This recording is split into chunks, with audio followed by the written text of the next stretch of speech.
Hello and welcome to my NIPSing students. I hope you're all doing well today. And in this presentation, we're going to get into the determinants of psychological health, or what I'm kind of presenting as these kind of core things to understand if we're actually trying to develop a mental health strategy for this current era that is functional and operational. All right, so in this video, I'm going to go over this idea of how we understand concepts like empathy, how we understand things like collaborative work, and how we understand decision making, sorry. Yeah, so how those things are linked, these important psychological variables. If we're trying to navigate this complicated digital social world, and it's like, okay, well, how do we understand the experiences of other people? How do we make decisions in the midst of complexity?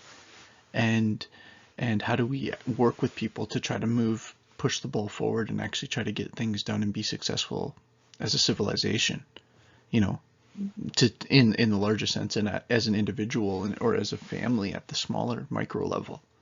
All right, so we're going to get into this today. I'm going to leave the video on, try to do this a little bit differently. I have some embedded video in this too, so I hope you enjoy this. Love you guys, and let's get into it. If the title of this presentation is Psychological Determinants of Health, this would be the subtitle, because really when we're taught, and again, there's an element of this as my perspective, and I'm going to be kind of the reason I have these special presentations in this course. So there's this one, and then there's the one coming later on resiliency and sleep and dreams. And the reason why I have these presentations in is because what I like to do is, especially since I'm new to NIPSing and to you all as a group, I'm trying to, like, obviously teach the course content that you're being expected to learn and that you're going to need to know in future courses and all that stuff, like the cores of developmental psychology, and that's fine. We're chipping away at that, and that's going to be kind of the chapter presentations. But I also want to add some additional content, and we're going to do that even like a lot more in the next course.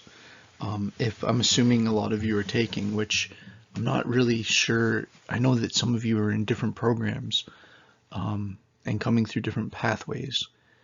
But in the winter, I'm going to be teaching the second part of this, where we're going to keep going into adulthood, and I'm going to do a bunch of special presentations in that class, because I think we can have some really interesting looks at, well, a lot of the people you're looking at in the Giants of Psychology assignment, and really get deep into this idea. Because I got to be honest with you, like, when I was in my early 20s, in some ways that was some of my rougher years, like in terms of figuring out who I was and figuring out the world, right, and my role in it. And that's like 100% what Erickson would predict, right? And he called that like identity formation, and that's like a key kind of late teens, early 20s thing. But it's like, it's fine to read that on a piece of paper or have that as your philosophy. A lot of you are probably experiencing it in real life right now, right? Trying to figure out how you fit into things in maybe one of the most confusing social times ever. So if it's hard in general to figure out how you fit into the world and who you are and how you relate to, excuse me, other people in general, it's like fall 2020 is especially rough. And, you know, I don't mean to laugh about it, but it's like sometimes we gotta laugh to get ourselves through. It's like that there's been, obviously, and I don't need to go into too much length, but a unique set of challenges this year. How are you going to stay strong? How are you going to stay successful and move forward so that you can build the life that you want for yourself and for your family and your loved ones? How are you going to, that's why I like the terms functional and operational. How are we going to make something that's functional, that actually works, that actually does what we're trying to make it do? Right? How do we create a plan that's actually, or an approach to understanding things, or an approach to writing, or an approach, now sorry, I know with my Conestoga group, I'm talking a lot about student skills stuff too, right? And I know that that's not my role with you, but this idea of like, how do we start to establish the habits and the patterns of successful long-term academics? How do you become academics? You're already members in an right? So academic just comes from Plato's academy, the first university, and there's argument, but whatever. And it's like, it's why, like, if you notice my podcast, I called it the Digital Academy. It's like, that's just because I'm a bit of a Plato nerd, more of an Aristotle nerd. But anyways, this idea of what even is an academic? It's not, and in academia, even right now in general, is not necessarily something to be incredibly proud of. It isn't, it is and it isn't. And, I don't mean to sound too critical there, but I just mean, like, when I'm talking about the academy, I am talking about Plato and Aristotle, right? And I want us to not think that the only thing that matters is kind of the current people that have positions to tell us what should be in the textbooks, or like, and I'm not trying to discount modern research, but what I am saying is that there's these giants of psychology, I called it for you. There's giants in literature, and it's like, to throw this stuff away meaninglessly in a time of crisis, right? So it's like, I actually think about it. It's like, there was the classic period, what we literally call the classics. What are the classics? What does it mean if someone says, oh, that's classic? Like, what does I say that all the time because I grew up in the 80s and 90s, and like, so if my brother like gets a new basketball hoop or something that's cool, it's like, oh, that's classic, man. It's like, that's like, to me, that's like a word of reverence, respect. And like, but what does literally the classics refer to? It refers to like Plato and Socrates and Aristotle, and this Greek classical philosophical birth of Western civilization. And it's like, people forgot about that for a long period of time, and we kind of reflectively refer to those periods as the Dark Ages, or sometimes you'll hear it called the Middle Ages or medieval Europe. But it's like, and then what we call the Renaissance, or the refinding, the Enlightenment. What was that? That was the refinding of the Greeks. What were they refinding? What were they rebirthing in the Renaissance? The Greeks. It's going back to the Aristotelian and Platonic philosophies, right? So Aristotle and Plato, that's just the fancier way to say their works, right? And they're great breadth of works. When you're talking about someone like Aristotle, you got to call it works, right? It's not like his book. It's like he wrote like encyclopedia. Like he wrote the book on ethics. He wrote the book on rhetoric. He wrote a book describing different categorizations of animals. He wrote books about metaphysics. He wrote books about medicine. He wrote books about interpersonal behavior. Plato wrote the Apology. He wrote the Republic, right? So it's like, and a lot of Plato's books are him writing down recreations of conversations his master, his mentor Socrates, maybe the greatest of them all in this Greek philosophical tradition, right? So I know I'm getting way off topic, but why? It's like, this is kind of my point, is like, I need to do the presentations I need to do in this class because we're learning developmental psychology in this class, and it's super important to understand how early development of the child's mind is influenced by things like cognitive and situational, or we can call that social environmental, and also these psychological genetic processes. But all that exists within a broader context. And a lot of people that speak into this field, to view them as only that, is missing part of a bigger historical story. All right, you guys are like, is this slide ever going to end? Next slide. I love doing this. I hope that you guys like this class. I'm just going to, I can't, at a certain point, I can't try to be anybody else. I'll just do this as good as I can.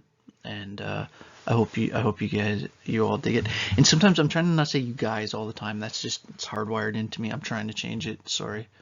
I'm trying to change it. All right, next slide.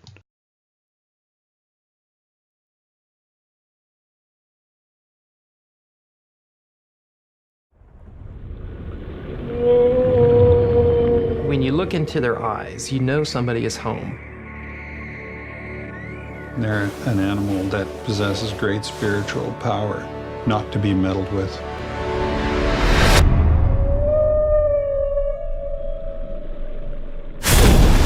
Orange County Sheriff's Office. We need SO to respond for a dead person at SeaWorld. A whale has eaten one of the trainers. Tilikum, though, is the one that went after her. Dawn is the senior trainer here at Shamu Stadium. She captured what it means to be a SeaWorld trainer, that it made me realize what happened to her really could have happened to anyone. I've been expecting somebody to be killed by a Tilikum. We weren't told much about it, other than it was trainer error. It didn't just happen. It's not a singular event. You have to go back to understand this. The speedboat herded them in, and they could just pick out the young ones. This is the worst thing that I've ever done. When Tilikum arrived at SeaWorld, He was twice as large as the next animal.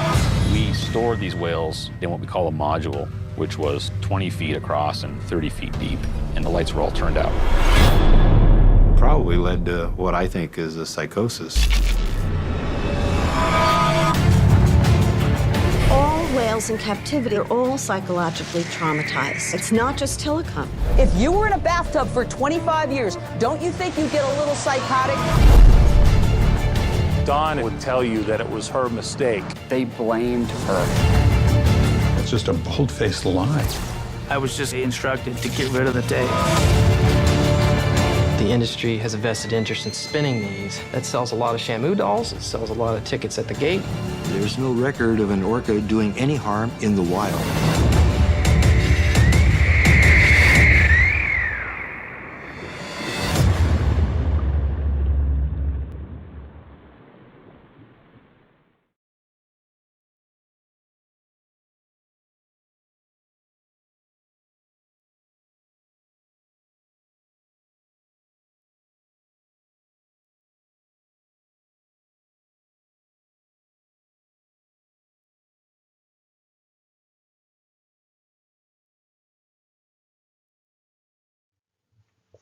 So, if you hadn't seen that video, I realized that was an incredibly dramatic segue and switch of kind of topic and tone. But I want you to try to just trust me that I did that for a very specific reason, and I want to use the story of Tilikum to approach this topic of psychological empathy. So Tilikum is a very specific whale. All right, a very specific orca. Captured in November, I'll just read this quick, November 1983 at the age of 2, the largest orca in captivity while he was alive. 22 feet, just think of that. Like, that's more than, like, I always find this is weird, and this kind of shows my sports interest, but like I always find it interesting to think of things in terms of how high a basketball net is, right? Because everyone can kind of picture that. A basketball net, the rim is 10 feet, right? So you could put 2 basketball net heights beside each other and 2 more feet. That's how big this thing was. This majestic creature, 22 feet 6 inches, over 12,000 pounds. Tilikum fathered most of the whales in captivity in North America, and like orcas, obviously. And I'm going to show you on the next slide the family tree here, and I want you to try to see the emotional, psychological creature we're looking at here, not just the physical, biological. We talk all the time in this course about how there's like physical aspects of development, physical aspects of self, emotional aspects of self, social aspects of self, cognitive aspects of self. This is the creature that's brain's probably closest to us. Now, I know that like anatomically, looks wise, we're obviously closest to chimps. Now again, without getting too deep into kind of zoological autonomy or whatever it's like, or anatomy. It's like a whale has arms and legs too, right? You just don't see it. Like the hands are the front flippers, and the legs are like, he still has a spine. The legs would be the back flipper. If I tripped you out with that comment, you should look up a YouTube video that's called When Whales Had Legs. And it's very interesting about how, anyways, it basically was like a wolf-style land animal originally. So yeah, when whales had legs. That's a cool, like, Discovery Channel or BBC like animated documentary that actually like shows. It's one of the coolest. There's one about bears too, but it's one of the coolest documentaries that showing evolutionary processes. So it's like highly relevant. Not only is it interesting, it's highly relevant, and it's like, you know how, what I mean, if it's like you show something transforming from one thing to another in like a high quality animation, it's just really effective.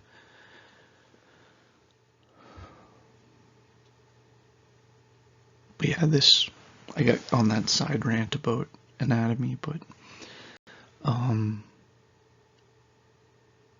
want to talk about Tilikum for a bit here.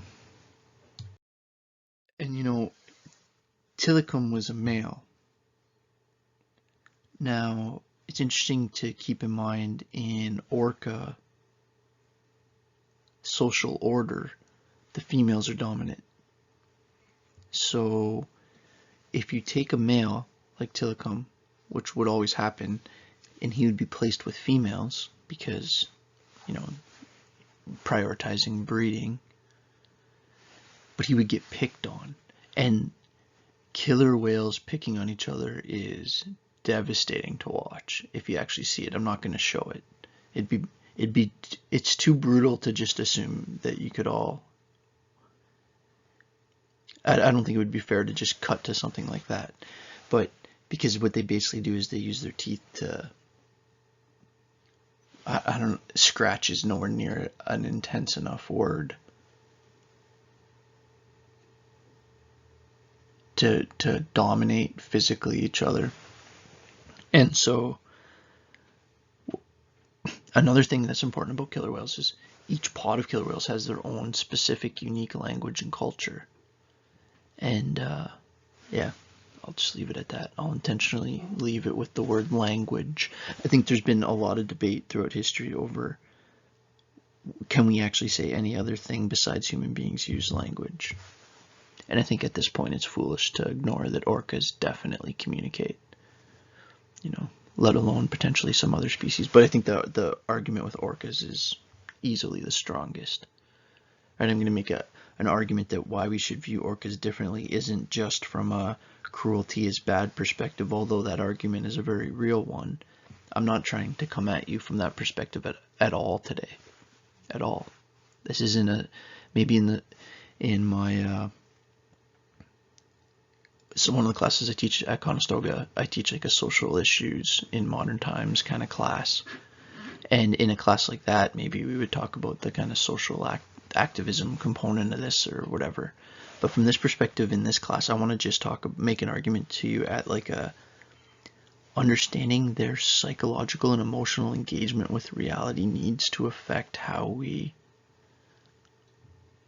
understand these creatures. And this is actually my way of presenting a kind of more nuanced look at this concept of empathy. And that and this idea that Tilikum was actually the biological father of more than half of the orcas at SeaWorld. So we're going to take a bit of a look at this story.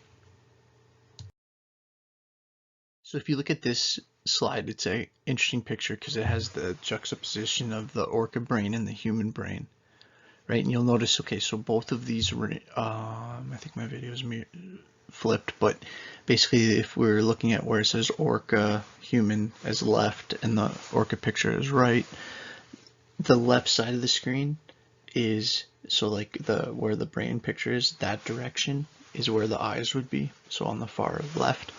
Right, so this is like a side look at a brain. And you can see, like, so obviously orcas are way bigger than humans, so brain power is not just brain size. At a very rough level, it's sort of size of the creature or the animal or whatever in relation to brain size is a more accurate, quick way of deciding. Right now there's exceptions and stuff because just because the natural world has incredible complexities. But the fact that the orca's brain is bigger by itself doesn't mean that it's more powerful. But one thing I want to mention is that scans of the orca brain have shown a prefrontal region that the human brain doesn't have, and that we think that is associated with levels of social and emotional and familial, or like family, culture. I don't know, I guess I'm wanting to say the word like emotional intelligence almost. It's like a whole other piece, right? So there's an argument that could be made that they experience a type of experience, I guess, that we don't even have cognitive access to, which is pretty interesting. What's really fascinating is this idea of how the parts of the orca brain associated with things like emotion and memory formation may be operating and functionally processing things at a level more complex than humans, potentially far more complex than humans. And so like that's a very interesting thought, that they might be experiencing levels of emotionality and social relationship and family bonding and cultural meaning that is more complex than we do. Right? So that doesn't mean they're smarter, because first of all, what do we mean by smarter? Right? And we'd have to branch out what we mean by all the kind of subdivisions of intelligence or whatever. Right? But this idea that in terms of this, and this other piece is this connection. I want to make this point moving forward over the next few slides, of this connection between their incredible intelligence and their incredible memory, and how those two are highly connected, that they're very social creatures, and that their identity and their sense of who they are and their memory and all that stuff has a heavy social emotional component. So I have a couple more of these images because I just want to keep making this point for a little bit, that orcas may actually be more emotionally developed than humans. And when you look at an orca brain posthumously, like after it's died, and you look at their brain lobes, the areas associated with emotion, or where we think at least that they're experiencing emotion based on the most current research, that physical area is enlarged. So what am I saying? It's like, while we can maybe question kind of the software piece, it's like the hardware is there for them to have realms of experience that the hardware is not there for us to have.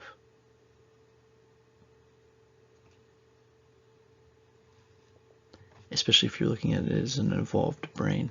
Now, I'm not making the point that an orca brain is just a human brain more evolved. I'm just saying that because the evolutionary path split quite a while ago, millions of years ago. But this idea that like it's this emotional, social, emotional intelligence, which we would call it at a human level. So I just want to let you know that the video I'm going to show, I think next slide or the slide after, is tough to watch because it shows, it's from the movie Blackfish, and if you haven't seen that film, what it's going to show is this situation where they take the mother from the baby, or I'm sorry, the other way around, the baby from the mother, and the mother starts to experience what we could only call a stress reaction, and she starts, well, maybe I'll let you see the video, all right, and then I'll talk about it. But to contextualize it, I wanted to make this point that, okay, let's tie all these things together. First of all, we know that these creatures are incredibly intelligent, incredibly emotionally and socially intelligent, perhaps even have levels of social and emotional and family bonding experience that are cognitively inaccessible to us. They have genetically and social, nature and nurture evolved to spend incredibly long periods of time with their mom, the babies, right? And the other week in the class, I was making this point of how extended childhood is related to extended ability for brain development and functionalization, right? So it's like, so now keep these two things together. So these are incredibly socially and emotionally smart animals that are incredibly psychologically bound to their family kin, their unit, right? You could go as far as to say that each pod of killer whales or orcas have their own culture, their own language. And I started to make this point before, but that's why when you pull 3 of them from around the world and put them in one tank, it's a crisis period for them because they literally can't communicate. They just can't, they don't speak the same language. And I know it's weird to think of that in any example other than humans, but it's quite literally like taking English speaking, a Chinese speaking, and an Arabic speaking person, and with no training in each other's languages and force them to talk. And it's like, that's what happens with these whales, right? These, more specifically, these dolphins, I should be saying. They're not whales. We call them killer whales, but these are the largest of the dolphin family, as you probably know. Okay. So sorry if I've been saying whale. I've been meaning dolphin this whole time, but killer whale is what we're talking about. Killer whales are a dolphin. Okay. So again, the animal aspect of this is what I'm using as the example to get at this concept of empathy in a second. All right. But so this, and especially in a course like developmental psychology, especially in this first half of the course where we're focusing so much over the next few weeks on this relationship between mom and baby, right? This is a relationship between mom and baby. Baby Shamu. I know it was naive of me, but I thought that it was our responsibility to do as much as we could to keep their family units together, since we knew that in the wild that's what happens. Yes, sir, that's our baby. Kalina was the first baby Shamu. Baby Shamu, SeaWorld's newest star. She had become quite disruptive and challenging her mom a little bit and disrupting some shows and that kind of thing. She's got the whole place jumping, Shamu. She's our baby whale. It was decided by the higher-ups that she would be moved to another park when she was just 4.5 years old. And that was news to us as trainers that were working with her. To me, it had never crossed my mind that they might be moving the baby from her mom. The supervisors basically was kind of mocking me, like, oh, you're saying poor Kalina? You know, what's she going to do without her mommy? And that, of course, just shut me up. So the night of the move, we had to deploy the nets to separate them and get Kalina, the baby, into the med pool. And Katina was generally a quiet whale. She was not an overly vocal whale. After Kalina was removed from the scene and put on the truck and taken to the airport, and Katina, her mom, was left in the pool, she stayed in the corner of the pool, like literally just shaking and screaming, screeching, crying. Like I'd never seen her do anything like that. And the other females in the pool, maybe once or twice during the night, they'd come out and check on her, and she'd screech and cry, and they would just run back. There was nothing that you could call that, watching it, besides grief. Those are not your whales. You know, you love them, and you think, I'm the one that touches them, feeds them, keeps them alive, gives them the care that they need. They're not your whales. They own them. Kazaka and Takara were very close. Kasaka was the mother, Takara's the calf. Takara was special to me. They were inseparable. When they separated Kasaka and Takara, it was to take Takara to Florida. Once Takara had already been stretchered out of the pool, put on the truck, driven to the airport, Kasaka continued to make vocals that had never been heard before. They brought in the senior research scientist to analyze the vocals. They were long-range vocals. She was trying something that no one had even heard before, looking for Takara. That's heartbreaking. How can anyone look at that and think that that is morally acceptable? It's not. It is not okay.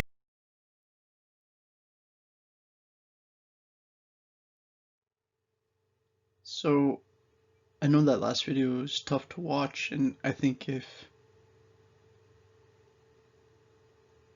you have, especially if you have kids yourself, but even if you just think it, like, look at that picture, and it's like, that was real pain and real trauma and real loss and grief. And if you can look at those animals and see that, you can see how separating those two, the effect that that had on their psychological and emotional and social reality.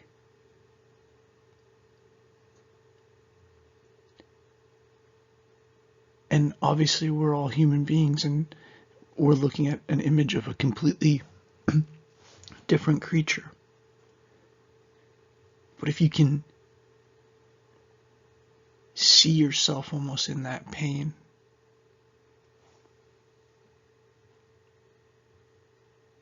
again, I'm making this point, leading somewhere specifically.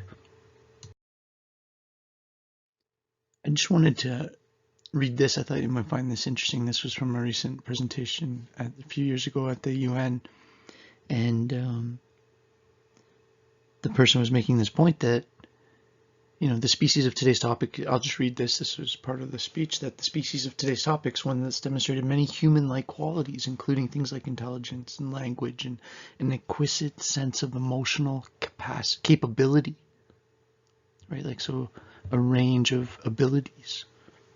The Orcinus orca, the killer whale. These massive toothed whales are home in the cold waters of the North Atlantic, the North Pacific, the Antarctic, but dwell in vast expanses around these areas, sometimes swimming hundreds of miles a day.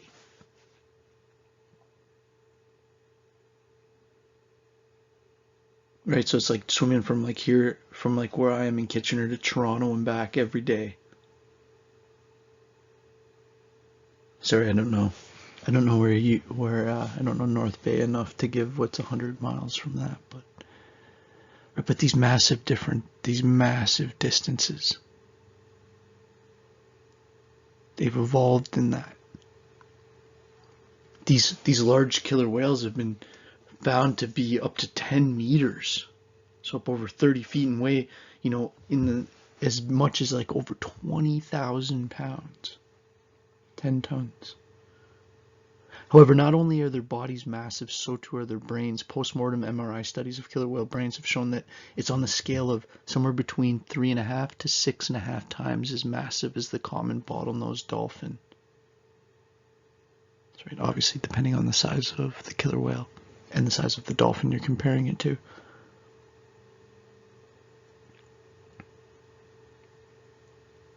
Right, so you see that.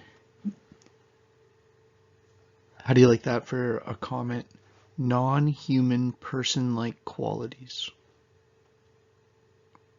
You could say that an orca has non-human person-like qualities, because what's a person? And this gets at the core to what the word personality means. And that it's some kind of like, who are you? Who is Mike? If we all agree that we're not just our physical body, we're not just our thoughts, we're not just our emotion, what is it that's you? what is it that's you that makes you different than someone else? We'd say your personality is different. Well, what does, maybe understanding these as non-human persons. So anyways, this isn't going to be on the test or anything like that. This is just like, I'm trying to just build this case. It's an interesting idea that the argument being made here is based on their depth of psychological, emotional, and social engagement with their reality, and how trauma must be experienced by them. Within minutes of reaching the Bremer Canyon hotspot, so, you know, just to kind of change the mood a little bit, if you were following along that with me, it's like I've been teaching about Blackfish for a long time, and I have a kind of, in some ways, a complicated relationship with it, because I grew up loving going to marine land so much. I've been there a ton of times, you know, and I can't go anymore. And I think, especially if you watch a movie like The Cove and kind of understand how, like, historically shows like Flipper kind of made dolphins and whales, like, people just didn't understand. People didn't understand the amount of, they're not just like another circus animal. Their level of intelligence. And now this conversation does actually carry to some animals that are like traditionally what you consider zoo animals. And I've made this, my wife has heard me make this rant a million times, but like it wouldn't even be all that hard to make some kind of scale establishing what animals experienced captivity as traumatic and which ones didn't. Because, like, say something like a wildebeest or a yak or a deer, like a cool kind of rare deer, might actually not be experiencing being in the Toronto Zoo as super stressful. Now, they might be, obviously, they would probably prefer to be out in the open, but the list of animals that would be on the other end of that scale as, like, entirely stressed out by the situation would be, like, your whales, your dolphins, your elephants, your big cats, your bears, your primates. Even some of the more intelligent birds. Right, so you could, if like, it's not like it'd be impossible for a team of biologists and psychologists to sit down and craft a scale that could make a reasonable compromise. Now, I do think in some ways things like virtual reality and our ability to create like stuff like this, like I'm about to show you, like experiences of like GoPro cameras being under the water with the whales and you being able to see them in their own environment and how much more spectacular that is. That might be a way future generations engage with these animals in a way that allows them to, you know, not be put in psychologically traumatizing and compromising situations that we didn't understand we were doing at the time, but need to be corrected. Okay, so just to change the mood a little bit, I'm going to let's watch them in the wild for a Team bit. is surrounded by a pack of marine mammals. So check out this. Straight ahead, 100 meters. We're up on our port side again. We've come across the killer whales. They've come up to have a look at us. The main herd are off behind us, but we'll try and get some ID shots of these guys initially. So this would be like a whole pod. No one has documented killer whales along this coastline before, and Dave would like to change that with one of his own inventions. Put this towed video camera system in the water. It's got a camera facing forwards and one check out this. facing This is backwards. pretty cool. See if we can see what they're eating. Underwater camera system. Look at how clear it is. Just wait till These animals are tough to ends track, with like some thought to travel spectacular thousands of miles in fast-moving family groups. fast-moving families. Like, look at that majesticness. This is nerve-wracking. Look at them, there they go. Whoa, look at them riding. Oh, look at Just wait, because it's about to show under the water. Oh, look at this one. Look at this one. He came right up. So here, they're chasing fish. Quick, under the boat. There. Woo! They're all around us. It's amazing. Is that one recording still? It is. Yeah. Okay, so, oh my god, they were like, oh my god, is it recording? Look at this. This is what an orca is. Dave's underwater camera system has opened a magic window into another world. Look at them just gliding through super fast. The boat's going just like these majestic, deeply cognitive, deeply psychological, emotional, social. What do you think? Amazing. You were right on. I mean, this is the spot. I mean, at least we've seen at least one female and a very small calf. Yeah. One larger animal that could be a sub-adult bull, I would expect. Yeah. And like 2 little groups here, and you said there's more further this So way. the bulls are the males just like cows. The social interactions suggest this hotspot could be a whale breeding ground or a type of nursery where adults teach calves how to hunt. Right? So, like, where the adults teach the calves how to hunt, that's cool. So it's like, think about that. Think about, okay, so they didn't say it. Well, they said nursery. They literally used the word. It's almost like a orca nursery. Notice the hesitation, right? This is a Smithsonian too, so, you know, we could do a deep dive into what the Smithsonian is, but, you know, it's basically like the Discovery Channel or the History Channel. It's like that level of authority, I would say. A little bit more museum-y. So the Smithsonian Museum in Washington, D.C. is amazing if you ever get a chance. And the Smithsonian Channel, I think, all kind of branches. Everything Smithsonian, I think, is kind of linked to that. The Smithsonian Channel is actually one of my favorite TV channels I get. Because I like documentaries about planes, because I'm just weird like that. And they got good ones like that. Okay, next slide.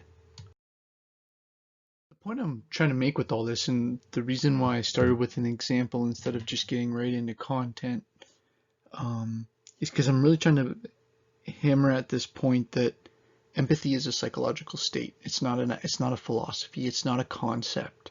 It's an experience. If you related to that mother whale, if you could, maybe you even just related to my experience of being uncomfortable with that. Maybe you didn't. So we could probably take all of you, put you into some kind of experimental testing scenario and rate how much of an empathic reaction you had to what I just showed.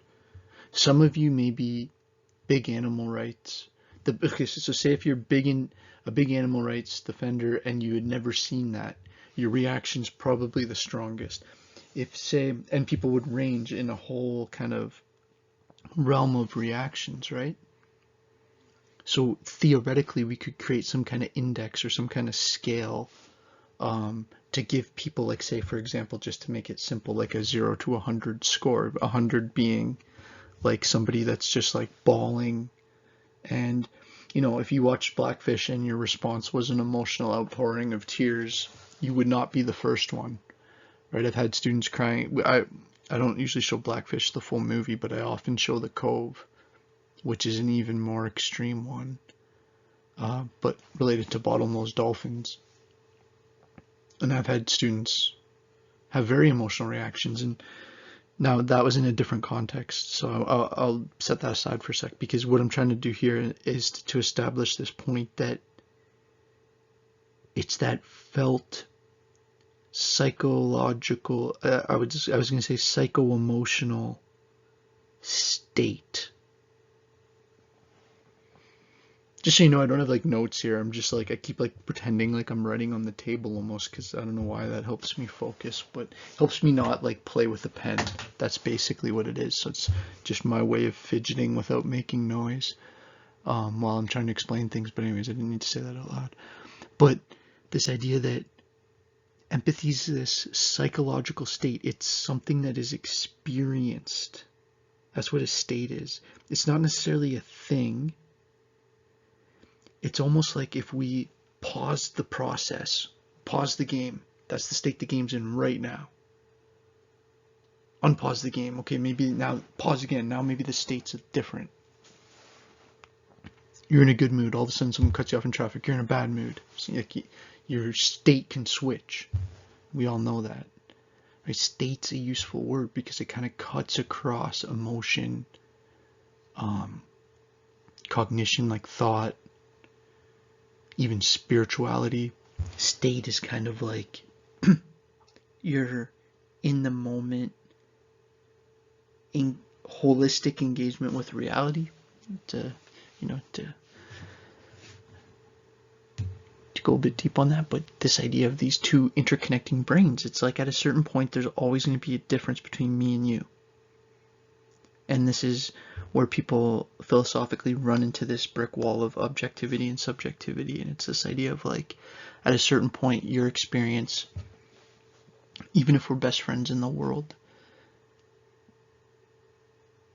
there's an element of your world, and Leonard Cohen, the great poet, songwriter, is like called it the secret life. It's like we all have our secret life. We all have our personal movie. We all have our subjective experience.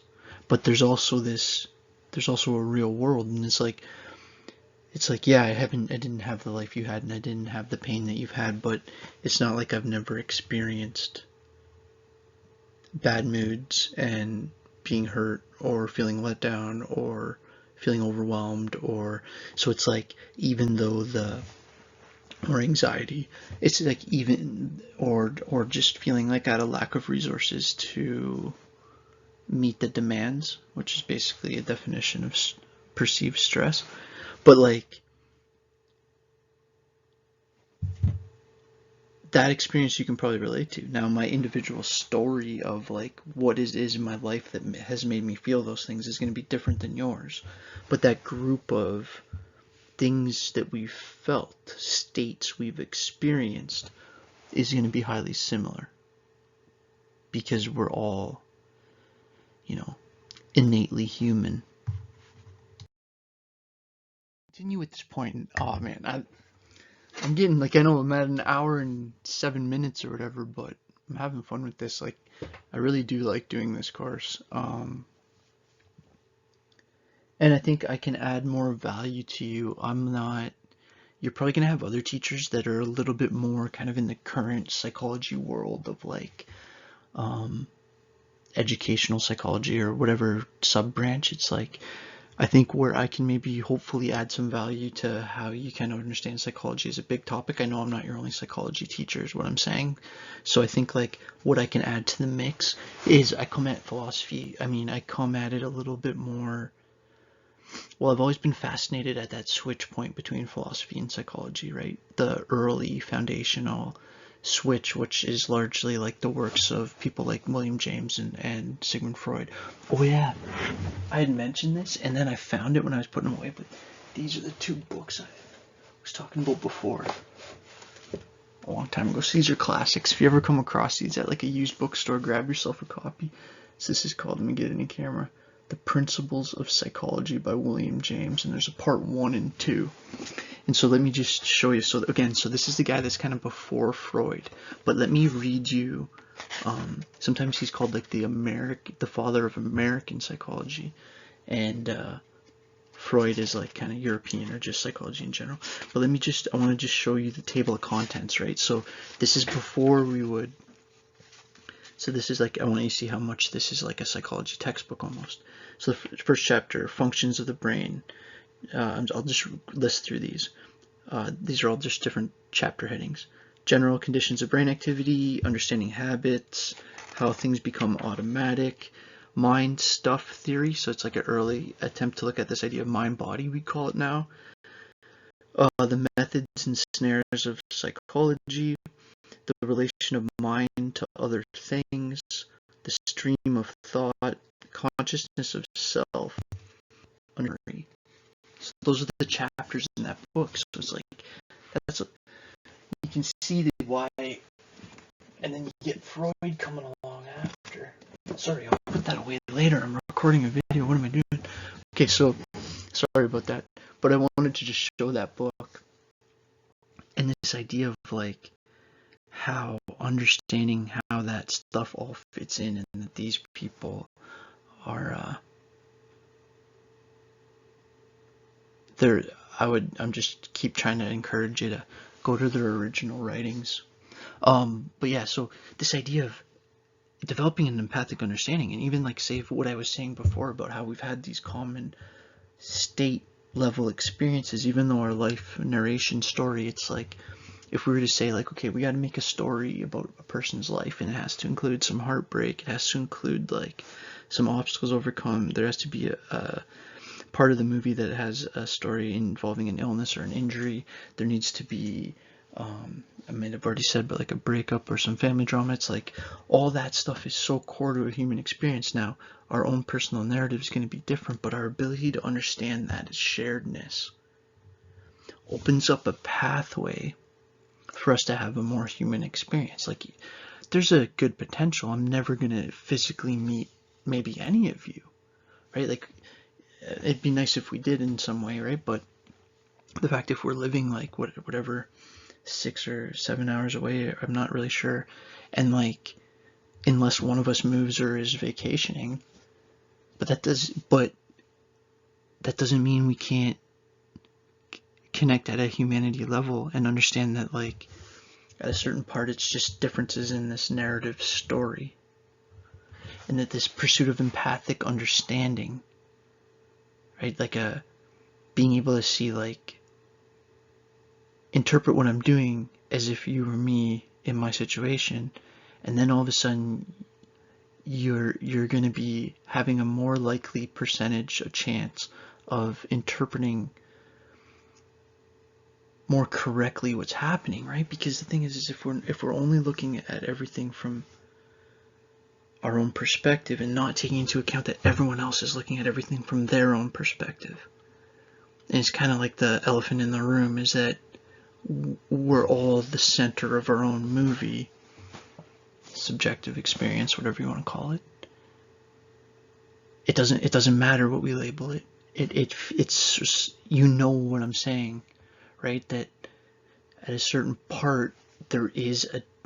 So how do we bridge this gap? How do we bridge, this picture? It's like I like this picture because it's like a yin yang picture, right? Like the dark grayish kind of picture has like a bit of purple in it, and the purple one has a bit of the dark gray in it, and it's like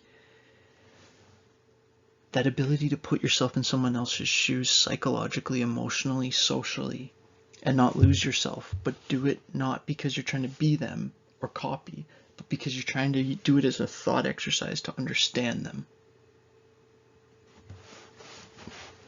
For the ones of you in the class interested in going towards more of a therapeutic or a social work or a psychotherapeutic route, this is the most important thing to know about counseling. If you don't trust me, if you don't think I'm a good person, if you don't think I care, if you don't think I'm listening, it doesn't matter if I have the best theory in the world. It doesn't matter if I got good scores on all my tests. I'm not going to be an effective therapist.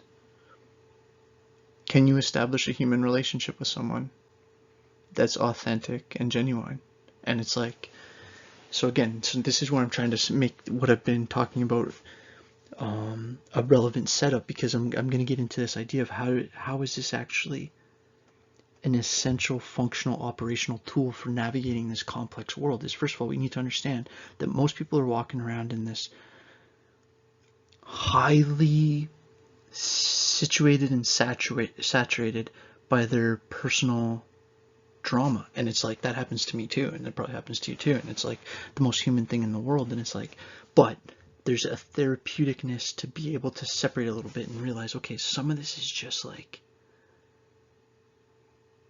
getting caught in this kind of storm of life, and it's like, yeah, understanding both others and ourselves, there's this kind of real benefit of self-reflection and realizing like how much the person that you interpreted as, being rude, how the butterfly effect of situations that led to that situation for that person and you and that situation, and how there's like so many complex variables that our brain is like an expert at going through our world and giving us a simplified narrative.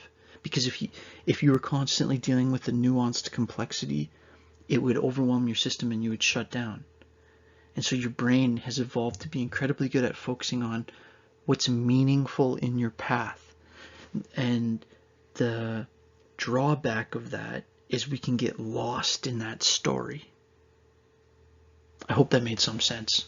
I was going to just say this quote real quick, and I'm on 8 minutes for this slide, and I kind of forget what I just said, but I hope that made some sense. And yeah, empathic understanding, I think I started this by saying, is the core to counseling, and I would double up that statement.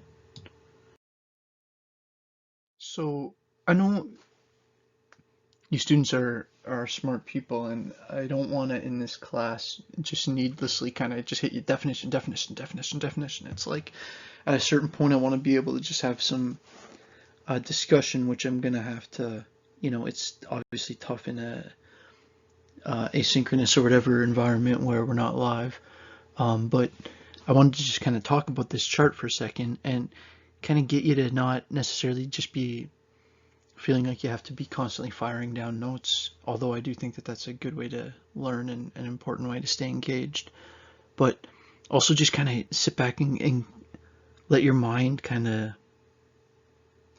struggle and play with this idea that when we're really talking at a certain point about what emotional intelligence is, right? So think about this, like intelligence can be almost defined as an ability to like have situational competence. So there's intelligence related to things like music, towards things like athletics, towards things like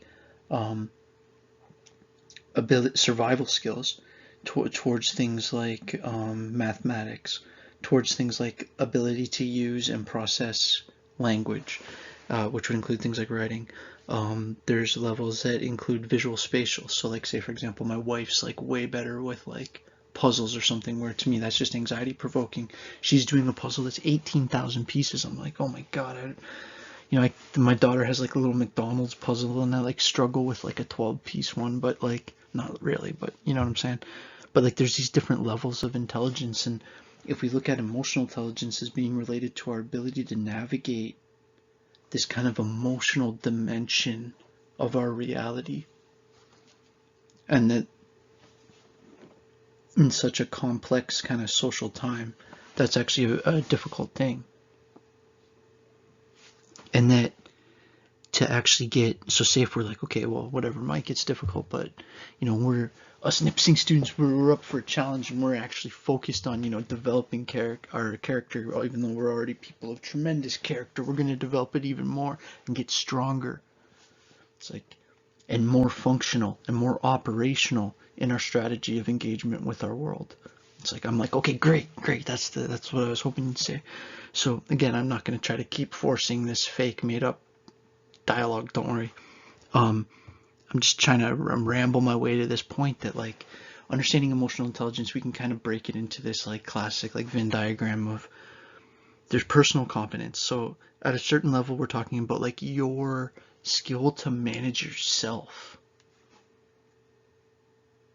Can you tell when you're getting revved up too much, when you're being emotional, when you're talking emotional, when you're maybe in an argument with a loved one and you're getting to that point of being upset to which you're saying things and you feel in the moment like you don't care. I don't care that I just said that. Well, tomorrow you're going to regret it when you're not feeling as emotional, because right now your emotional decision making is interfering with your ability to put yourself in a good situation later. You're not doing your future self any favors, right? So again, it's like the reason you might have been able to relate to that example is because that's the oldest story in the book, that emotions upset our decision-making process. It's like one of the most, it'd be like if you made it a manual of what a human is, that'd be one of the first points. Get them emotional and it compromises their cognitive functioning. Now, that's not to say that all emotion's bad, and that's not to say that all emotion, what I mean by emotion is just like being sad. Like I'm talking about the full range of emotion, this biochemical influence on our thought processing. And so that, sorry, I got off point there, but like being able to notice when I'm upset, one thing that's helped in my marriage is like realizing when an argument that I might be in with my wife is actually about something else. We're both stressed about something else, and all of a sudden we're arguing over where someone put something, and you're supposed to put it somewhere else, and it's like, well, why are we arguing about this stupid thing? And then you realize it's not about that, it's about, so a part of that is actual, that's the most dynamic, and that's why having like a long-term successful marriage is such a hard thing, because it's like almost easier to control your relationships with the clerk at the store you go to once a week. It's so much harder when it's somebody that you're with all the time. So it's this idea of emotional intelligence containing both a personal competence and a social competence dynamic, and an awareness at both a personal level, but also at what's called a reflexive. So it's almost like the word reflective, but with a V, reflexive. So it's like reflective, but reflexive would be like REFLEXIVE. And what that means is it's like a reflection, but it's a reflection that's focused on your role in the process. So if I took a reflective look at my role in an argument with my wife, I'd be looking at like the situational variables that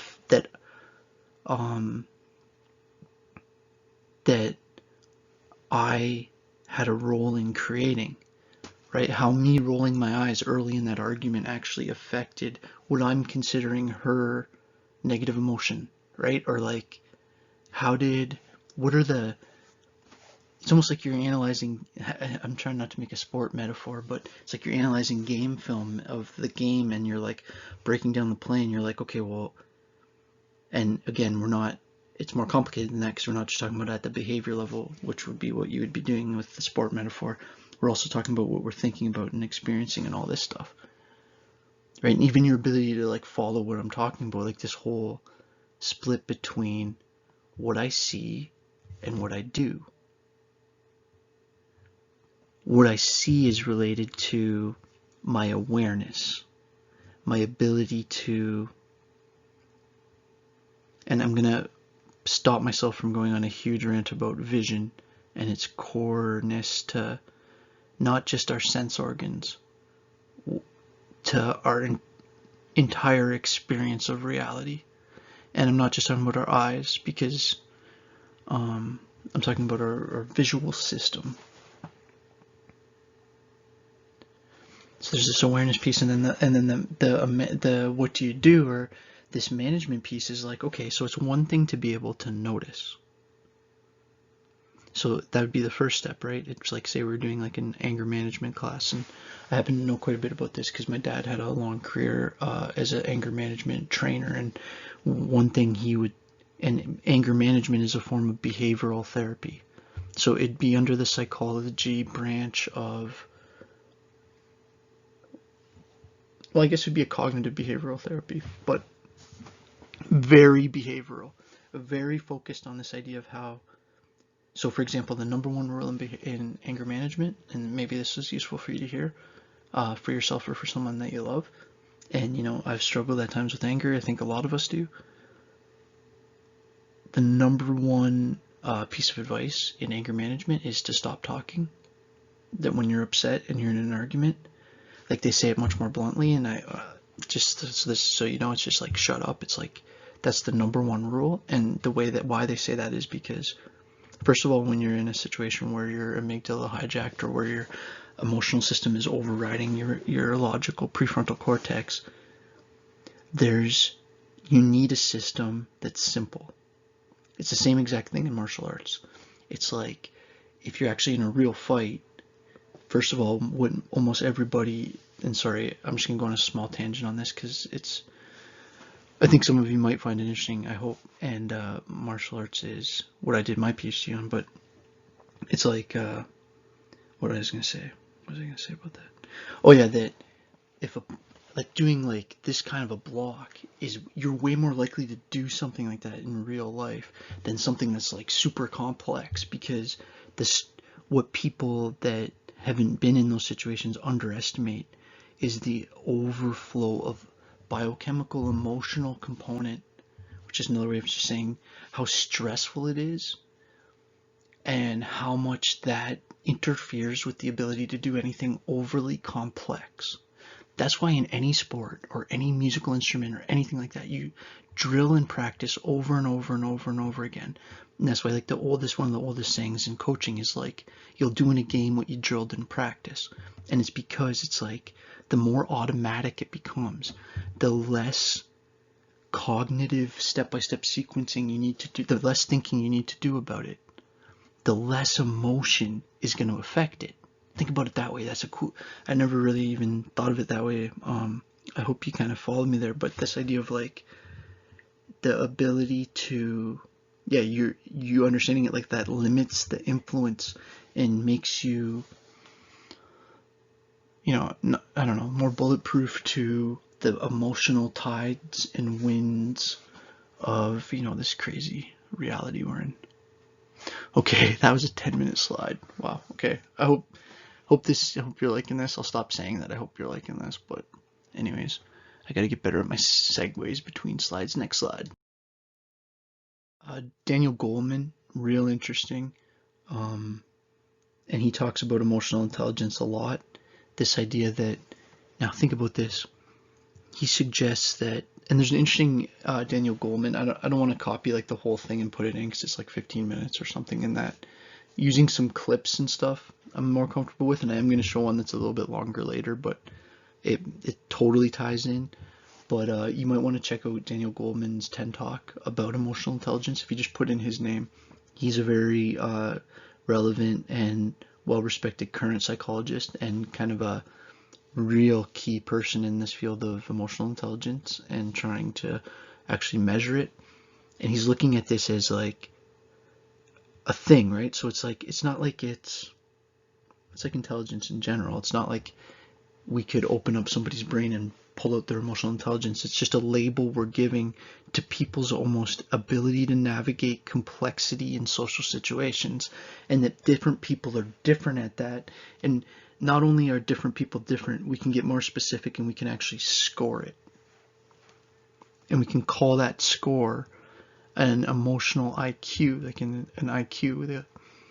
An IQ stands for intelligence quota, right? Or intelligence, what that means is like a score. So it's an intelligence score, an emotional intelligence score, an emotional IQ. Again, just there's a tendency for these older disciplines to use these like Latin root words, and a reason for that is because the reason for that is very specific, and it's the same reason why this is a really weird leap to make. And I was just thinking to myself, I was going to keep this slide tight, and now I'm making a huge link to dinosaurs. But like, that's why all dinosaurs and like bones of the body and stuff have these like complex Latin names. And it's because it's considered a dead language, meaning the meaning of those words aren't going to ever change.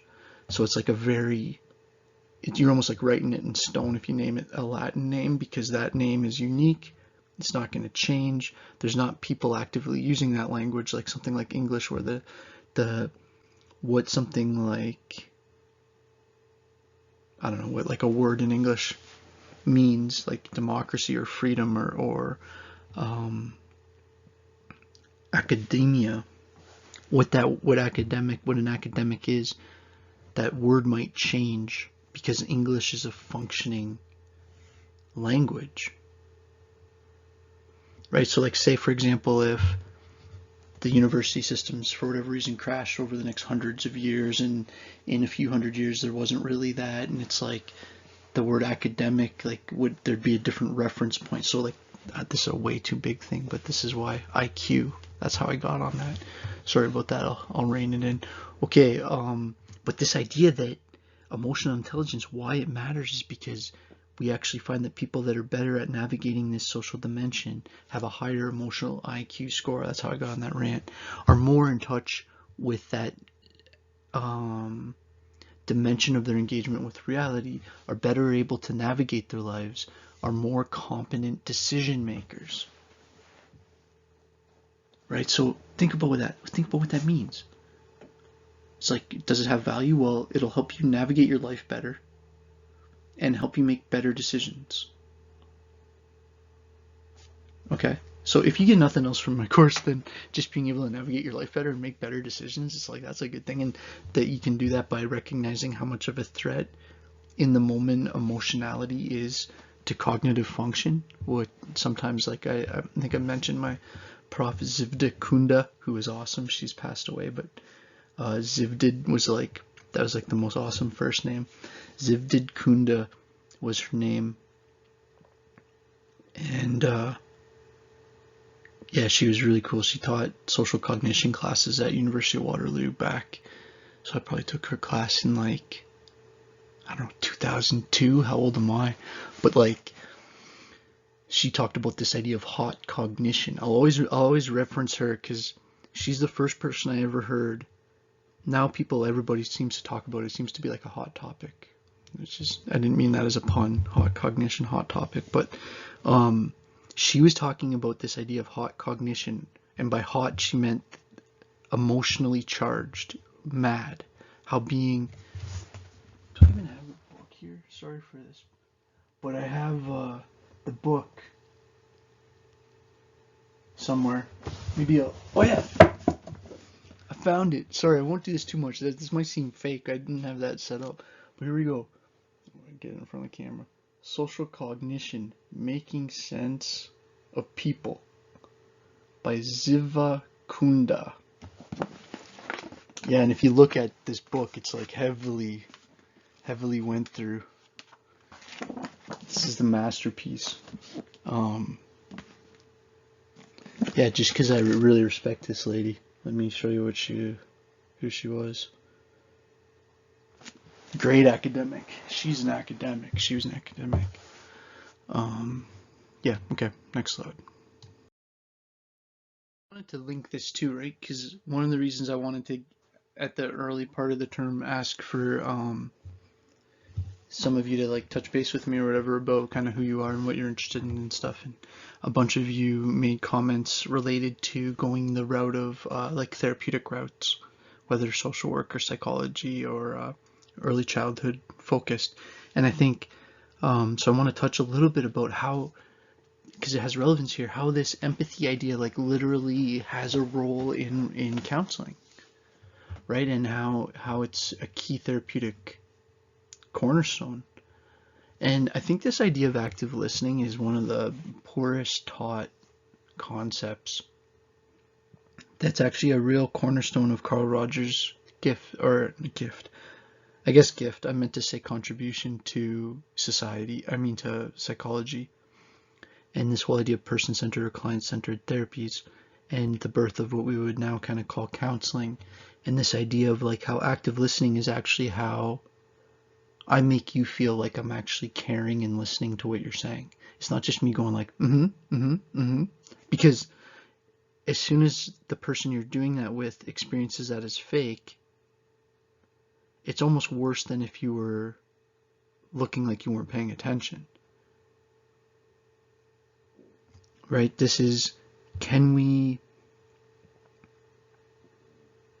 authentically engage would be the word.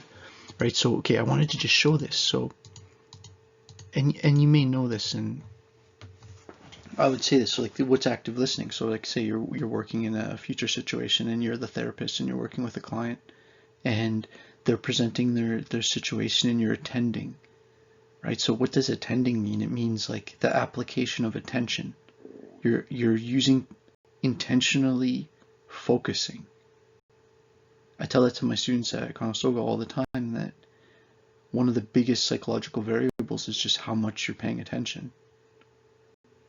If we were like looking at it at, like, you can see it with threats, that because like just the opposite of that is to just say that the biggest threat to you performing well mentally is distraction.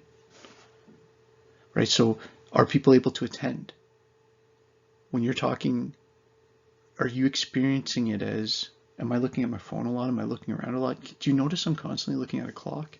That's why if you're a psychologist, like where you place your clock's really important actually. Usually you would want to have it just as just a side point, but you'd have it like, say I'm sitting here and they're sitting, say you're sitting, I'm kind of pretending like you're sitting where the camera would be as if you were looking here. And I'd have like the clock like up behind your left shoulder or right shoulder or whatever. Right, so that when you're in a natural talking rhythm, and maybe like the actual, this is like a little bit more advanced and you'd have to practice this, but when they're actually like talking a bit and people have natural pause points, and you get quick at taking that quick glance to see the time, right? Like it's just like, and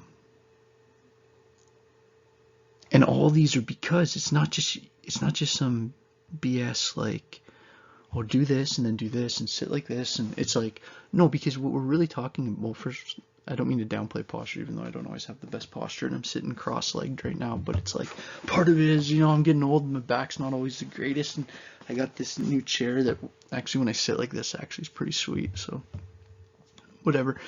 I'm acting like you guys brought it up. I'm the one that brought it up. So anyways, this attending, asking questions, like, so when you're talking about that, like, what do you mean by that? Or so I don't understand how this links to this, and what do you mean when you're saying this? And it's summarizing, paraphrasing. Summarizing would be like, so it sounds to me like what you're trying to say is that after all of this, you're feeling like overwhelmed, and it's kind of like trying to like sum up all of what they just said, whereas paraphrasing is a little more specific. Like it sounds to me like you're saying that you're feeling frustrated because when you were talking to your wife, she wasn't blah blah blah. Right? And it's like, so those are just skills. But, and again, it's like if we were doing a counseling course, we'd spend a lot of time breaking these all down. Silence, like this ability to sometimes let things hang for a second. Because when you're in a therapeutic situation, especially if you're the person that's a therapist, especially if you're early in your career, you're going to almost view silence as like the enemy. It's like you're going to feel like a pressure that you think that a good therapy session means that you're in active, engaged, kind of fast-paced conversation the entire time. And it's like sometimes people need to process the question you asked. Sometimes there's power in that space, in that pause. Right? And power, I mean just in the sense of like, maybe you rushing in and filling that space with another question is going to actually switch what they're thinking about and prevent them from getting to where they were just about to get to.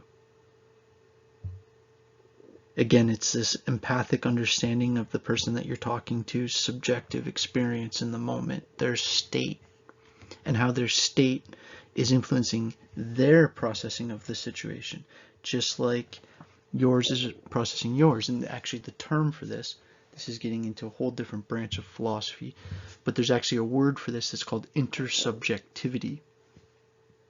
Right? Just like an interrelation, right? Or an interpersonal connection. Intersubjectivity is this idea that like sometimes if you're like really in this thought bubble with me right now and like really following along and like I'm really engaged and like there's like we still are in our own worlds, but there's the bubbles are overlapping. I can't think of a better way of saying that. And that's what intersubjectivity means.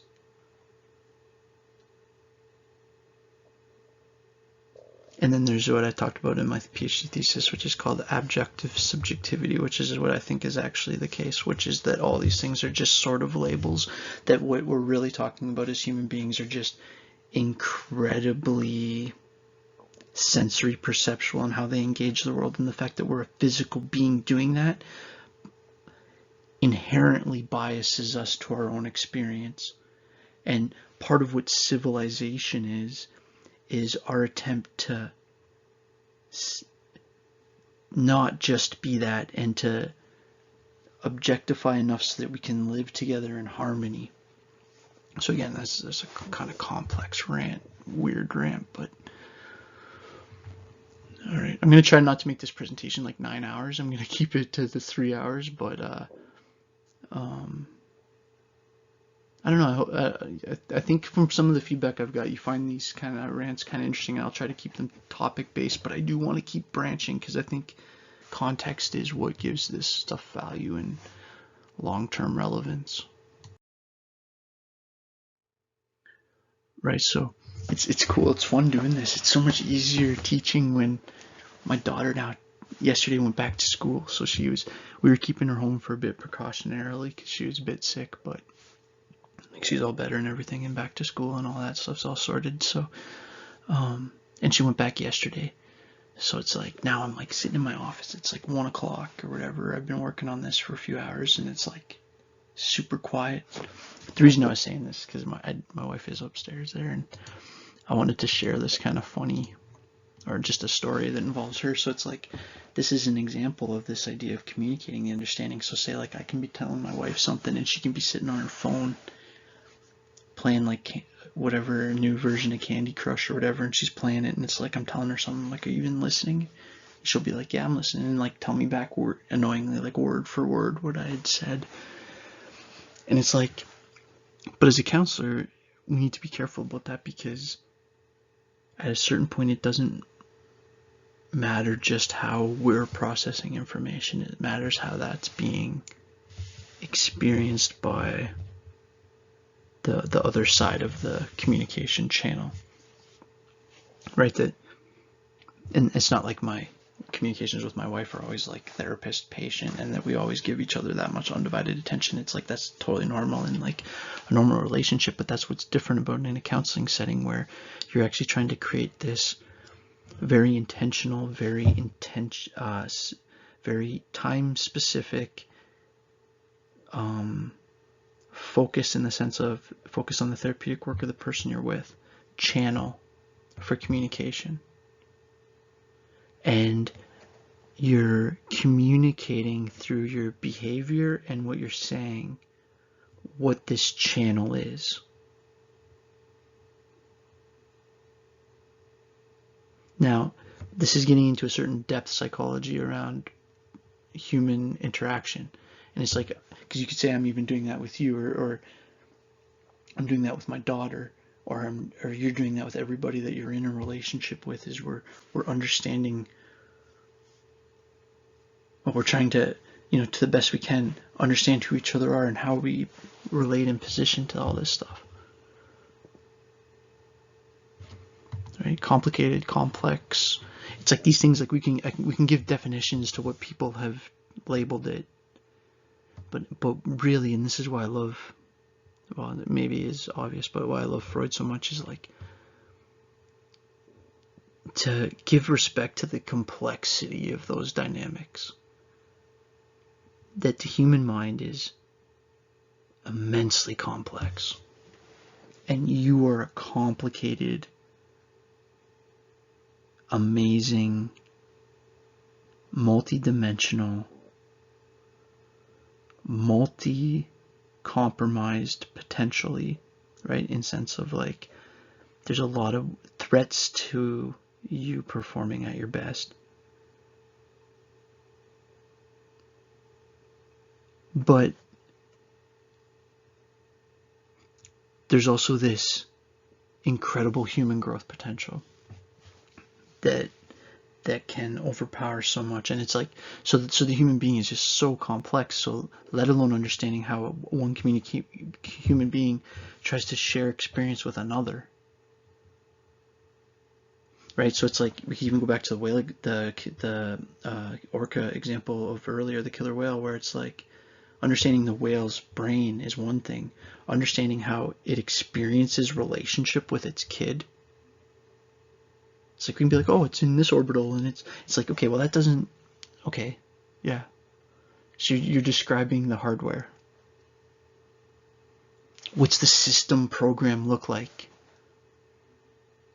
Right? It's like, if I'm saying, like, show me the movie, and you're like, well, Windows is an operating system that you can use video programs to make movies, and it's like, I know this metaphor is getting weird, but I'm like, labeling something isn't the same as fully grasping the origins of it, the processes involved, what it means, how it's interconnected with everything else.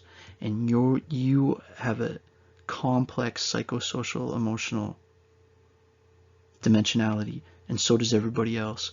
And to say that the interaction of those two things is anything but one of the most complex things we know of is just showing that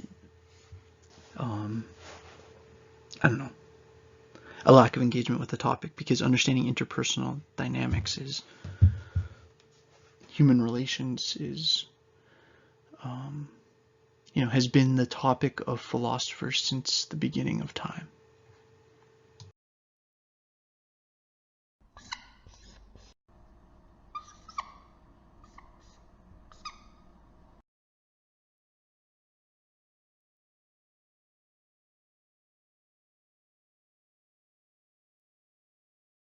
In the last 10 years, there's been some very interesting developments in evolutionary biology, neurocognitive science, child development research, and many other fields, which is beginning to challenge some of these long-held shibboleths that we've had about human nature and the meaning of the human journey. But there is another frame of reference emerging in the sciences, which is quite interesting. It really challenges these assumptions. And with that, the institutions that we have created based on those assumptions, our educational institutions, our business practices, our governing institutions, etc. Let me take you back to the early 1990s, sleepy little laboratory in Parma, Italy, and scientists had a MRI brain scanning machine on a macaque monkey as the macaque monkey was trying to open up a nut. They wanted to see how the neurons would light up. So the monkey's trying to open up the nut, the neurons light up, and just by serendipity, and this is how science sometimes happens, a human being walked into the laboratory. I don't know if it was by mistake, and he was hungry. He saw the nuts and opened up one of the nuts and tried to crack it open. The macaque monkey was totally shocked because who was this invader in his laboratory?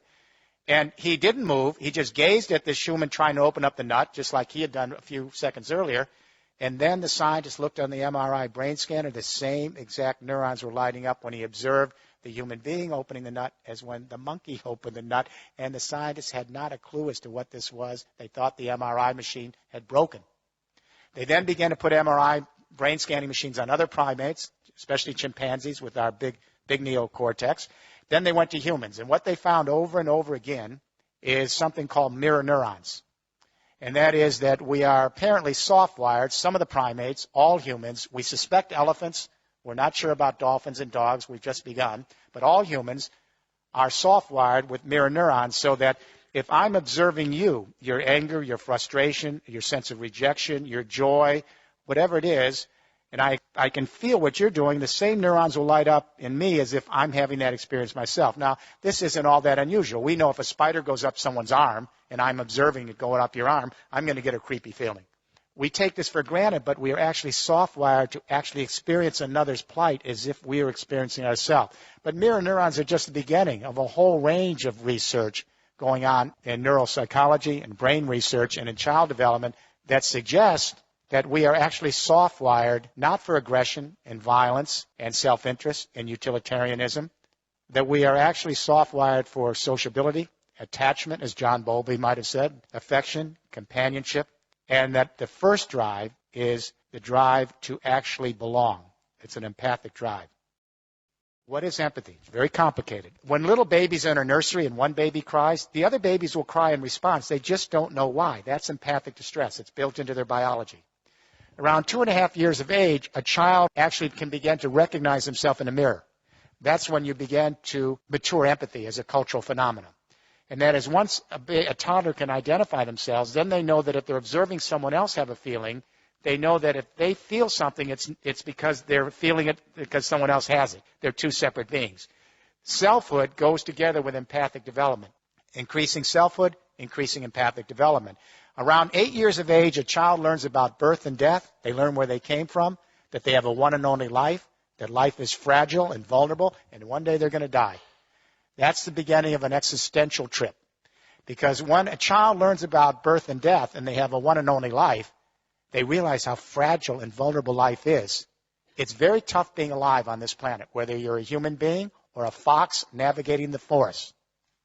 So when a child learns that life is vulnerable and fragile and that every moment is precious and that they have their own unique history, it allows the child then to experience another's plight in the same way. That other person or other being, could be another creature, has a one and only life. It's tough to be alive, and the odds are not always good. So if you think about the times that we've empathized with each other or fellow creatures, it's always because we felt their struggle. We have the width of death in empathy and the celebration of life. And we show solidarity with our compassion. Empathy is the opposite of utopia. There is no empathy in heaven. I guarantee you, I'll tell you before you get there. There isn't any empathy in heaven because there's no mortality. There's no empathy in utopia because there is no suffering. Empathy is grounded in the acknowledgement of death and the celebration of life and rooting for each other to flourish and be. It's based on our frailties and our imperfections. So when we talk about building an empathic civilization, we're not talking about utopia. We're talking about the ability of human beings to show solidarity not only with each other, but our fellow creatures who have a one and only life on this little planet. We are Homo empathicus. So here's the question. We know that consciousness changes in history. The way our brain is wired today is not the way a medieval serf's brain would be wired, and their brain wouldn't be the same as the wiring of a forager hunter 30,000 years ago. So the question I asked at the beginning of this study 6 years ago is, how does consciousness change in history? Because I wanted to imagine the following proposition. Is it possible that we human beings who are soft-wired for empathic distress, is it possible we could actually extend our empathy to the entire human race as an extended family, and to our fellow creatures as part of our evolutionary family, and to the biosphere as our common community? If it's possible to imagine that, then we may be able to save our species and save our planet. And what I say to you tonight, if it's impossible to even imagine that, I don't see how we're going to make it. Empathy is the invisible hand. Empathy is what allows us to stretch our sensibility with another so that we can cohere in larger social units. To empathize is to civilize. To civilize is to empathize. With forager hunter societies, communication only extended to the local tribe and shouting distance. Everyone over in the next mountain was the alien other. So empathy only extended to blood ties. When we went to the great hydraulic agricultural civilization, script allowed us to extend the central nervous system and to annihilate more time and space and bring more people together. And the differentiation of skills and the increasing selfhood not only led to theological consciousness, but empathy now extended to a new fiction. And that is, instead of just associating with one's blood ties, we detribalized and began association based on religious ties. So a new fiction, Jews start to see all other Jews as extended family and empathize with Jews. Christians start to see all other Christians as extended family and empathize with Christians. Muslims, the same. When we get to the 19th century, the Industrial Revolution, and we extend markets now to larger areas and create a fiction called the nation state. And all of a sudden, the Brits start to see others in Britain as extended family. The Germans start to see Germans as extended family. The Americans as Americans. There was no such thing as Germany. There was no such thing as France. These are fictions. But they allow us to extend our family so that we can have loyalties and identities based on the new complex energy communication revolutions we have that annihilate time and space. But if we have gone from empathy in blood ties to empathy in religious associational ties to empathy based on national identification, is it really a big stretch to imagine the new technologies allowing us to connect our empathy to the human race writ large in a single biosphere? And what reason would we stop here at the nation-state identity and only have ideological empathy or theological-based empathy or tribal-based blood tie empathy?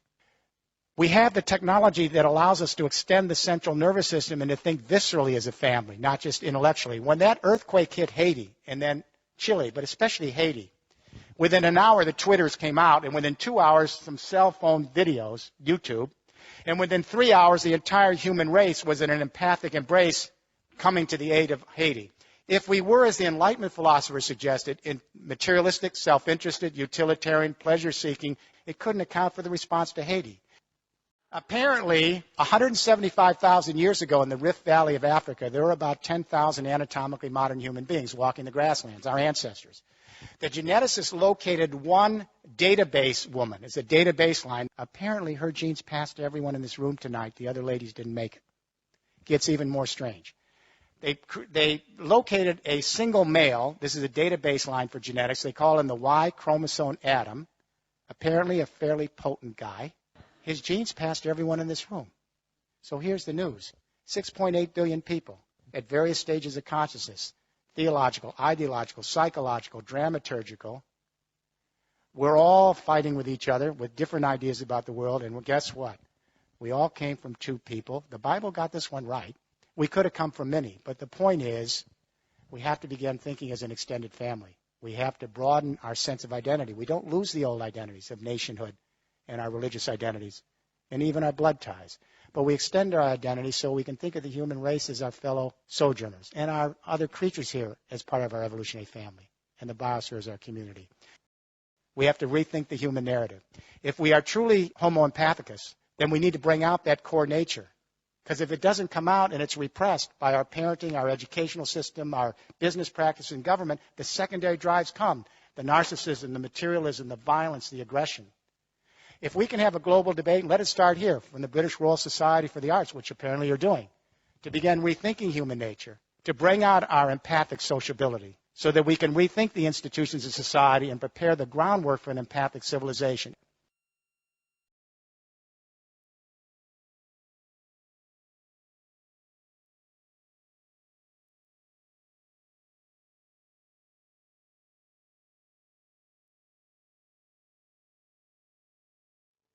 And so I hope you like that video. That guy's, I find him quite interesting, and it's an interesting concept. That what if we could extend our ability to empathize with people beyond traditional ways we've categorized people? And it kind of gets to what I've been making this comparison of why you should care about these killer whale dolphins is like, if you recognize the similarity of experience state, right? I keep using that word state today to mean this complex dynamic of emotional, cognitive, social engagement, physical with the world, engagement with the world in the moment, in the state. Right? Sorry, I should sit better. I was sitting with my leg up while I was watching that video. I want to really stress this point. Empathy needs to be expressed to be effective. That in order for it to become something that... I'll stop sliding this thing around. Sorry if that noise is catching on the mic. But in order for... It's not that you just have to know it, right? And I've made this point already on a couple slides ago, but this expressed point and how that's key. The empathic process isn't complete until clients have had an opportunity to confirm or correct or embellish their feelings and know that they've been appreciated and understood, and that, you know, part of what you're trying to do is they're trying to paint a picture for you, and you're trying to, as they're doing it, engage with them in that you're seeing what they're trying to show, is a way of saying it, right? And I know that picture's a little corny with like the you, me, we, but it's like, I think that picture's for something else that I got from like Google Image or whatever, but it's this idea of empathy being in this recognition that we know that our psychological experiences at a certain point are different, and I keep using this word today, subjective. That's just the term to mean you're you and I'm me, and then there's always going to be some barrier of understanding, but that it's not as huge as we think it is, because we have this wealth of shared states, and some of them are psychological and emotional, and the story narratives associated with that based on our life histories are different, but we can relate over that almost at a certain level, right? And that sometimes just being able to engage in a relationship that has that with someone itself is therapeutic. That relationship itself is therapeutic. So if you noticed at the end of that last slide, my stomach made some like weird noise. It's one of the dilemmas when you're doing these kind of presentations is like you do a slide that goes relatively well and it's like 4 minutes long, and you kind of had a rant that you think at least worked okay and you don't want to redo it, and then like your stomach makes a weird hiccup noise, and then it definitely caught too because I just re-listened to it. Maybe I shouldn't have highlighted it, but yep, note to self, just push the mic away a tiny bit and we're right back at it. Alright, I'm going to just turn off my camera for a sec just because it's covering part of this image that I'm going to talk about. Oh, maybe I can't do that pre-slide.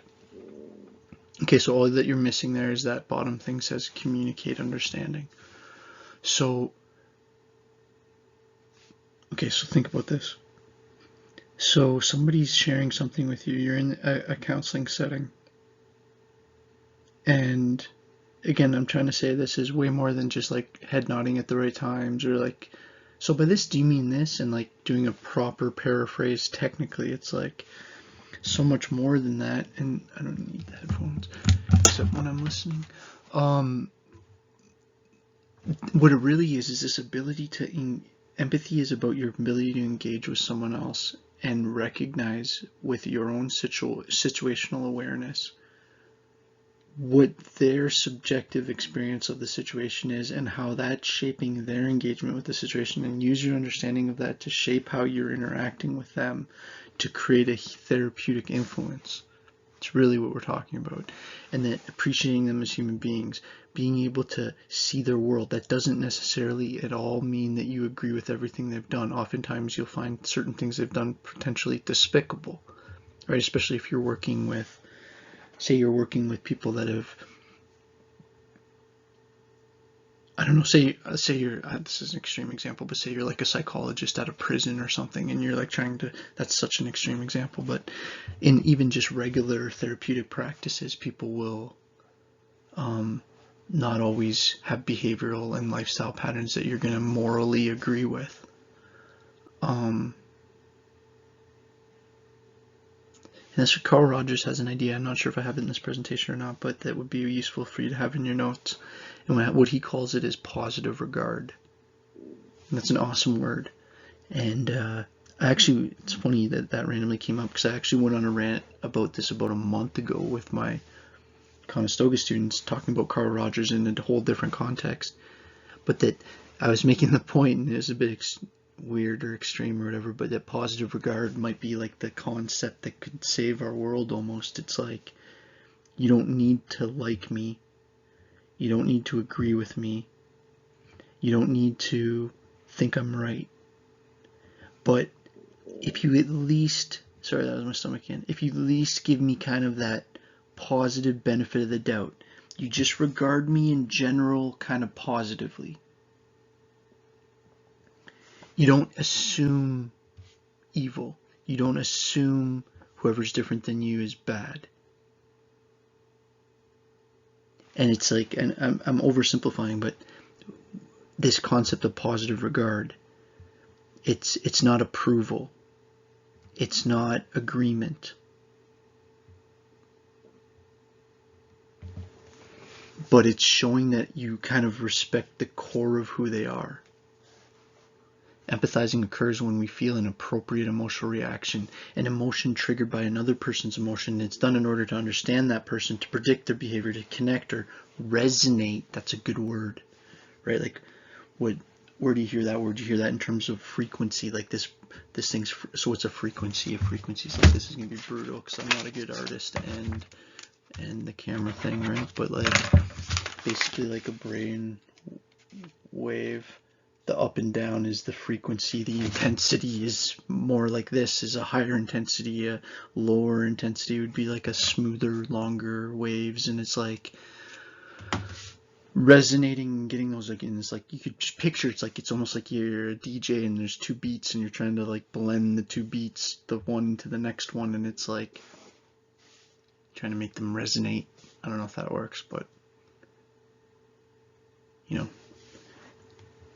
I usually record these at night. This is a little different because now, like I was saying, sorry to keep saying it, but like my daughter being at school now is just a different reality. I have way more time in my office, in my new setting.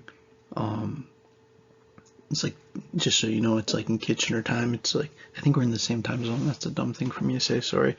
But it's like 2:13 on Friday. So I'll probably have this done around 3:30. Few hours to record. This is coming out Friday night. Yep, definitely. All right, so let's keep going. So, okay, I would like you to please have these 5 things in your notes, because this is an awesome list. And again, it's like, in terms of relatively recent psychologists, and like Carl Rogers, you have to place historically correctly as like really a person that had a huge turning point on the development of what we're going to then call later counseling, and even things like social work more broadly. Like, not social work as a whole, because social work as a whole has more complicated roots back to earlier even missionary and earlier charity style roots in even that stretch back into medieval Europe or even earlier, but the social work aspect, that's like the counseling side of it, has been heavily influenced by Rogers. And Rogers has these kind of main points, and The one is this idea of entering, here's another way of saying like the subjectivity thing, entering into somebody's private perceptual world. Think of what that means. It's like we're both, maybe say we're in like a traditional, or say, okay, I'm making this video, two of you that say are watching this at the exact same time. You're both getting the same objective video. One of you might be like, oh, this is so interesting. The other one might be like, oh, this class is the worst. And it's like you could be both perceiving it the same thing, very different, right? So sensation is like what it is. It's like your engagement with it. Perception has that interpretive aspect. And part of being a good therapist, he's saying, part of the psychological cognitive skill demand is being able to enter their private perceptual world and feel comfortable doing that. And one of the things he's going to say too is like not lose yourself in that. Being sensitive moment to moment to the changing felt meanings that flow in this other person, right? Not assuming that everything they think about everything and every emotion they feel and every interpretation and opinion they have, it's not like you're like, oh, that's true, oh, that's true, oh, that's true, but being sensitive to how they're, you know, another way we could say this is the term we've been using today, that state, how that state is changing, that you're temporary living. It's like you're, again, this is like, it's a thought exercise. It's like you're trying to put yourself in like the mind state or the place, not just mind state, but also the emotional felt experience, as if you're temporarily living in this person, his or her life, moving through it delicately without judging. And you're not restricting yourself from judging because you're approving everything. You're restricting yourself from judging because how do I say this? Like, it's like almost like the energetic vibe that being super judgy has on that communication channel compromises the channel. And that links with this positive regard idea of like, it's not the same as approval, right? You might be trying to also at the same time another cognitive skill. So if we're just talking about like you're the therapist in the situation, what's like literally going on in your head, you're also maybe trying to sense the meaning of some of these things, some of the meanings of these connections. And it should kind of make sense to you students listening that like the more you're able to picture, like say even just me, right, and what it would be like teaching a class like this and teaching it from your basement of your new house, the more you can like put yourself in my position, the better you're going to be able to understand why I might do a certain thing, right? And same for me for you. And it's like, and that's like a core way of understanding this kind of therapeutic situation. Now, that last point, I know my camera kind of cuts that off, but the only thing you're cutting off is just the N from the word person. That there's a risk in this though. And the risk is that, okay, you're the patient, say I'm the therapist, we're in this deep conversation. You're maybe sharing things and making connections you've never made before. I notice something. And I say something. And it's a thought that you've maybe never had before that connects something with something else. And that connection maybe devastates the system, is one way to think about it. Maybe it's an insight that the person, in Roger's words, that it's important to not try to uncover feelings that the person's totally unaware of and that could be too threatening. Right? And if he had asked him, what do you mean too threatening, he'd probably say something about defense mechanisms, right? Like you're trying, because Rogers wasn't necessarily a Freudian, but he would have read Freud. Rogers is another one of these people that's easy to kind of just focus on what he did in this one setting. But the thing that's really interesting about Rogers is, and they're sort of boring because inherently watching people's therapy sessions, unless they're being really extreme, especially when they know they're being recorded, because what he tried to do is basically record sessions and then analyze them. And like nowadays, like a few years ago, I taught for years, and I've kind of incorporated aspects into different courses after, but I taught an intro to counseling course for a long time, and then in advanced practices. And like at Conestoga, they have these like they call them like simulation rooms, and they have it for like different fields, like for nursing and for all kinds of stuff. But for they have this one area where it's like a bunch of rooms that kind of look like doctor offices, or like kind of like a room you would meet someone with.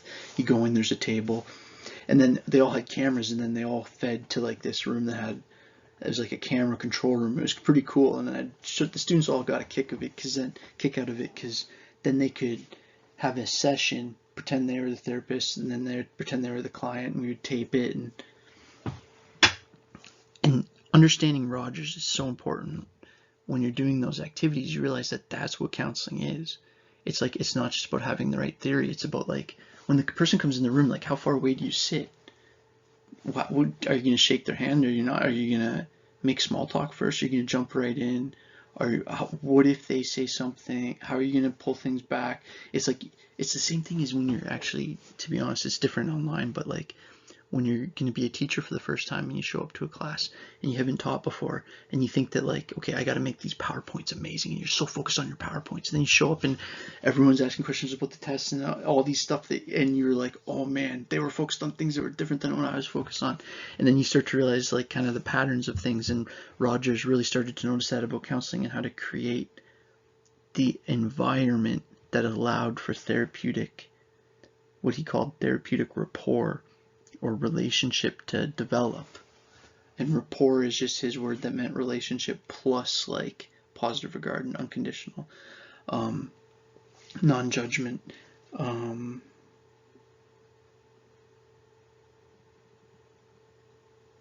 yeah, and there's another one I'm missing, but authenticness and genuineness, right? It's like, yeah, I can't believe I missed that. That's like the core of it. And I've been 8 minutes on this slide, so I'm going to wrap this up, but that's what he would say. It's like the core of everything. It's like, I could be doing everything else right, and if you in your gut view me as like a fake, phony person, it's like that compromises everything. And if I actually am, then it's like a compromise system right from the start. So Rogers talked a lot about like who you are as a therapist has a huge factor on your ability to have therapeutic influence. And one of the biggest, if not the key thing, is your level of authentic genuineness. Yeah, that's Carl Rogers for you. So you'll sometimes hear that called Rogerian, which is just like his last name, Carl Rogers. You'll sometimes hear that called person-centered therapy. You'll sometimes hear that called client-centered. You'll sometimes, if you were to position it on the family tree, it'd be under the humanism branch, the same branches like Maslow and Viktor Frankl and some of those people. So, very interesting person. So I'm not sure if your group likes quotes, but I want to just hit you with a couple Rogers quotes, because I think sometimes just hearing what his words were can help us understand the person. He says, like, to my mind, and remember this is the person that I'm saying like has probably influenced what we consider counseling as much as any kind of post-Freudian psychologist. He's saying, post-Freud, I mean, to my mind, Rogers is saying, empathy in itself is healing. It's a healing agent. An agent meaning it's the thing that does it. It's the empathy that heals people. It's one of the most potent aspects of therapy because it releases, right? When you actually can engage with someone in a real way, it lets them just be themselves and release. And in other writings, he's mentioned like it's like a dropping of the persona, which is like a Freudian word that basically means like this socially constructed mask we wear. It confirms it. It brings out even the most frightened clients back into the human race. Right? And this idea of as humans, we're one race, and it's like when we're overwhelmed psychologically, we feel sometimes so alone. And it's like this idea of empathy is a therapeutic tool to make people feel like to help people remember that they're part of this bigger story. And that knowing that itself is therapeutic. And that empathy is actually, so these are just a few Rogers quotes. They're not like I started that as if it was like in addition, but this is just a kind of different thing. He's also saying like empathy is a way of being with people. Now, he's saying that this is something that it's useful if you're wanting to be a therapist to learn how to be able to basically turn on in a therapeutic setting with people. Now, he's not saying, though, what you need to do is just go out into the world and be completely empathic to everything and just, be taken advantage of. So this has to be done within. So then you also as a person need to be a person that's able to discern when you're doing something for therapeutic reason, and the more like kind of self-awareness, and back to this emotional intelligence thing we talked about earlier, the more that you have that developed, the more you're able to,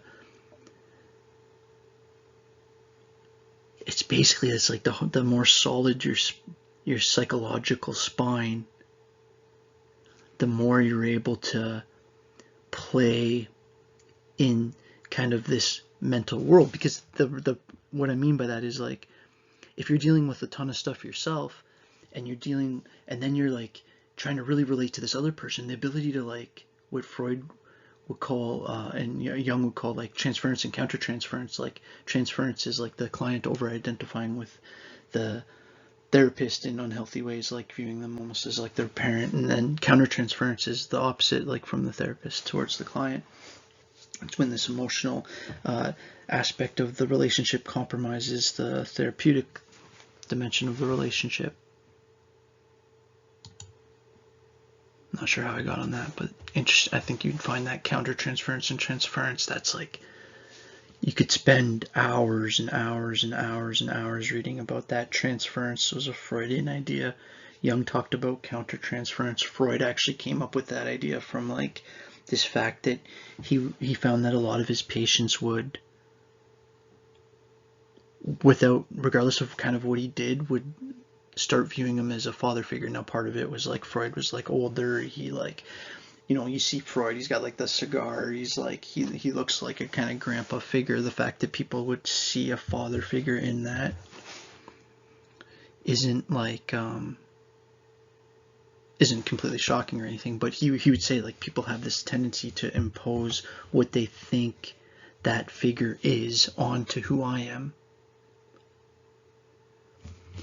And in a few people's work, but also Jung was like his student, right? Jung with a Jung, and like his idea was like that this also can be, there's also countertransference, right? There's also the fact that like people add things, right? So it's the fact that like you have a client that's not your first client. Maybe you had another client in the past that you had a lot of negative things happen with, and then you get a new client that for whatever reason kind of triggers you that same way.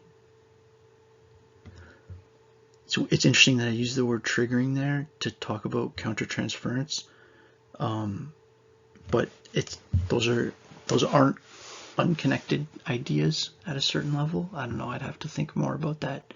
I just kind of freestyle said that, but kind of interesting idea. You lay aside your own views and values in order to enter another's world without prejudice. In some sense, it means that you lay aside yourself, your psychological self. This can only be done by persons who are secure enough in themselves that they know they will not get lost in what may turn out to be the strange or bizarre world of the other, and that they can comfortably return to their own world when they wish. So Rogers wasn't naive to the fact that this putting yourself in other person's world emotionally and psychologically carried significant risk to the therapist getting lost in that. Okay, so at this point we just rounded 2 hours, but I hope you're hanging in there and enjoying this. I want to do a little bit more. I want to get into a little bit about Aaron Beck and cognitive behavioral therapy, how that relates to how I'm going to end today looking at some ways that we can learn to minimize the effect of these kind of common thought, emotion patterns that affect human beings and can interfere with their functioning, right? So I think I labeled it like threats to critical thinking or types of unhelpful thinking or something like that. Because in cognitive behavioral therapy, and I know you know some of this, so I'm going to just touch this lightly. I know that you probably know what this means, right? That cognitive behavioral therapy just means this therapy that's focused on the relationship between how our thoughts and our behaviors, our cognitions and our behavior. So what that really means is like, how does what you're thinking about in your mind when you're processing your day affect how you're behaving, but also how does the behaviors you're doing, how is that affecting your cognition? So it's bidirectional. It's, you know, Bandura's word we talked about earlier, it's reciprocal determinism. They're both influencing each other. It's not one direction. It's not just your thoughts influencing your behavior. Your behavior also influences your thoughts. So if you're going to draw that, you would have to do like the arrow both sides. So I mentioned on the last slide, I just name dropped Aaron Beck, and I wanted to highlight this person, Aaron Beck, and his role in the development of, when we say CBT, the C part of that acronym, right? He was huge in the development of what we consider cognitive therapy, right? So earlier when I was talking about the branches of psychology is like psychoanalytic and behavioral and cognitive and growth or humanist and then positive psychology, and then, you know, you'd have to fit evolutionary biology. I mean, psychology is a new one.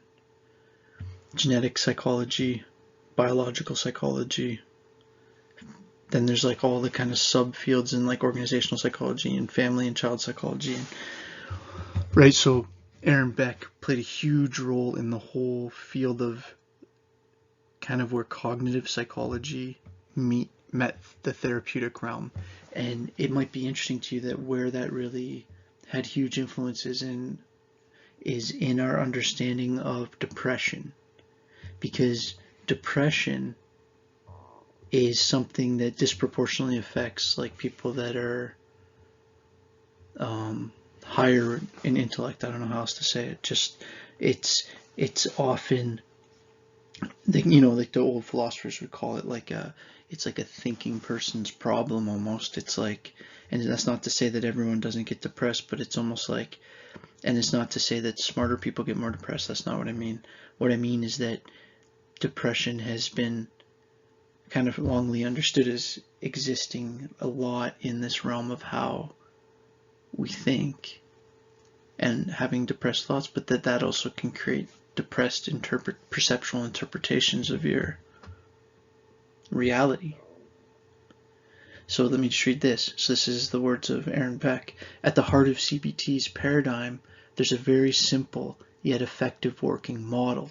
So think of that again, like, so this word model, I think in psych class, I really like to highlight how important it is, because like, it's this idea that if you understand this, you kind of get the whole system. It's a model representation of something bigger, that the way people think about their situation influences the way they feel and behave.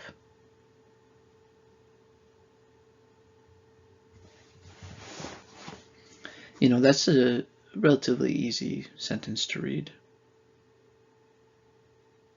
If you actually like wrote that on your piece of paper, or, you know, made a cool screensaver with like some kind of like space background, that'd be a cool, like, I don't know, I like those kind of memes or whatever. It's like the way people think about their situations influences the way that they feel and they behave, and it's like that almost just seems so obvious, but it's like, okay, fine, you know that. So now can you use that application of that knowledge to not let yourself fall into these predictably unhealthy patterns of cognition? Right, and this is the part of this idea of the development of psychological maturity or character or whatever you want to call it, competence, functionality, operationalization. It's like, can you use these ideas in an applied setting to actually, you know, hopefully make your life better, add value. So CBT has a what I would call like a multi-dimensional therapeutic rationale, meaning it's way that it's describing what actually changes or what actually is therapeutic and healing for the client is based on this idea that a change at any level of the system has a butterfly kind of ripple effect, right? That if you can help people with their maybe depressive pattern of thinking, that has a big effect on their mood, that has a big effect on their ability to, like, you know, behavior. We just say behavior, but what does behavior mean? Like your ability to, like, maybe maintain your job, your ability to have, like, successful relationships, your ability to, like, even just maintain your personal hygiene and stuff like that. It's like they also realize that if you can change the behavior, so this is like a big teaching of, this is a big part of the B in CBT. It's like sometimes just getting somebody in a healthier pattern of living actually affects how they're thinking. So see what I'm saying is, like, it's like the old Bruce Lee quote, to train the body, train the mind, to train the mind, train the body. And it's just recognizing the complementary nature of the dynamic. And like the third one here would be like, and if you can change emotion, that it has an effect on thought and mood too. And that, like, if you, so sometimes when you're like analyzing things or you're thinking of like work you need to do, which would be a behavior, it's like, and you're in like a kind of low mood, that's affecting how you're like perceiving that, which you obviously know, but it's like we act as, we know that, but we don't necessarily apply that knowledge to functionally improve. When I was going over the giants of psychology, that's basically like the Ayn Rand idea of like functionalism. And so I don't want to get too specific into this because I think like at a certain point this is just like a meme or something I found on Google, but, and I think you could play around with the ordering of the words and stuff, but I think, because it's not just that your thoughts create your feelings, because sometimes your feelings actually also put you in a, almost like a biochemical state that's more likely to engage in negative emotionality. So you could, I mean, in negative cognition. So you could say that that's a both way. You could say that behavior reinforces thoughts. You can also say that thoughts reinforce certain types of behavior. You could say that feelings create your behavior, in the sense that when you're, like, say, depressed, and so that you're actually less active. But you could also say that being less active made you more, or not necessarily made you, because that's a causal, but contributed to exacerbating or making worse the state that you are in at the moment.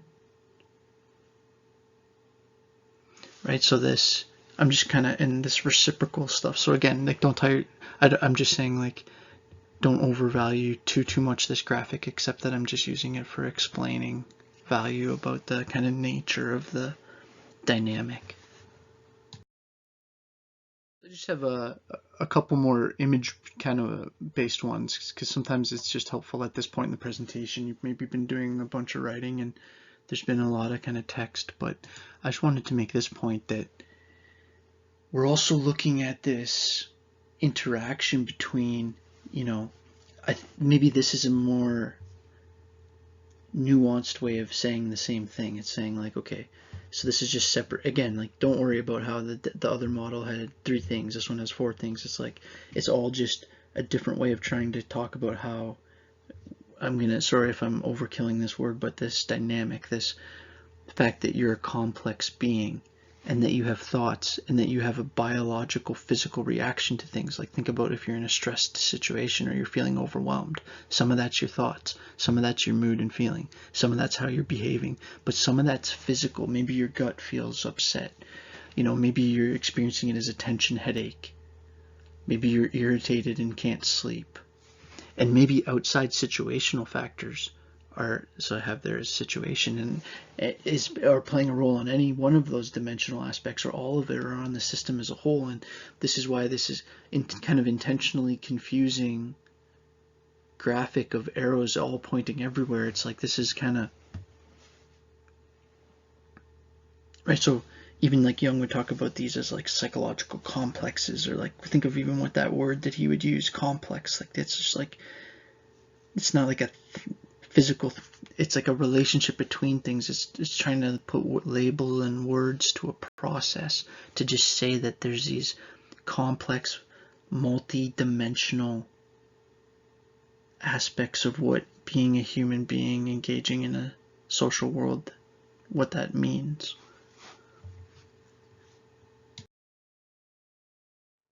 Now on that last slide, I got pretty in the kind of deep waters of my kind of rant, but to give a much more practical example, like let's break down something that a lot of us have probably experienced or love people that have experienced, like depression, and how depression can get people locked in a pretty tough at times to get out of pattern because of the fact that it exists at all these levels. And when we're trying to actually help somebody, failing to recognize that can be a hindrance to our therapeutic ability to help, right? That like there's physical aspects of depression, like feeling tired and drained and trouble concentrating and trouble with sleep, and there's a behavioral aspect, like the fact of withdrawing and not engaging as much socially, and not maybe going and doing the activities you used to do, not going out, not doing work around the house, not even maybe doing things related to personal hygiene. There's a emotional it says there like feeling or affect level of like depression or feelings of psychological isolation, especially in times like now, or feeling alone. And then there's the cognitive or the thought level of negative evaluations of self. And so that what a lot of these therapies are kind of trying to say is like, we all say we know this, and then we all develop therapeutic approaches that seem to act like we only know about one part. So we totally we focus completely just on the thoughts, or we focus completely just on the behavior, or we focus just on how this is about being sad, right? And we miss the depth of the dynamic. So the great Epictetus, the great Stoic Greek philosopher in the manual, wrote, "What disturbs men's minds," and obviously women's minds too, what disturbs minds is not events, but judgments of events on events. What disturbs men's minds is not events, but their judgments on events. That comment is thousands of years old. He's talking to this idea of how much our rational engagement, or lack thereof, with our perceptual experience of the world shapes what we consider our experience of life. And I want to use this as a segue into another, and this is going to kind of segue also into kind of my last stretch of today, but I want to touch on the work of another person that you may not have come across because he's not kind of in the common curriculum, although maybe he is nowadays, but Albert Ellis and the work of what's called rational emotive therapies. So Albert Ellis, you can find clips on YouTube of him talking and being interviewed, and he's an interesting, kind of weird, but very, very smart and influential psychologist. And on the last slide, actually, I said rational emotive therapy. I forgot to add the word behavior. So think about what he's saying here. So he's kind of saying, so rational, at a certain level, that you could kind of substitute the word cognitive, because our ability to use rationality is part of our cognitive repertoire. So like rational kind of means cognitive, emotive means like emotion, behavioral therapy. So you know how CBT is just CBT. This one, the C becomes an R, relatively the same, and then E stands for emotion. So how emotion and behavior and our rationality. Now I shouldn't just say that rationality just basically means cognition, because it means something, a very specific aspect of cognition. Our rationality is our ability to use our intellect to make decisions that aren't, it's like the opposite of this is a good way of saying it.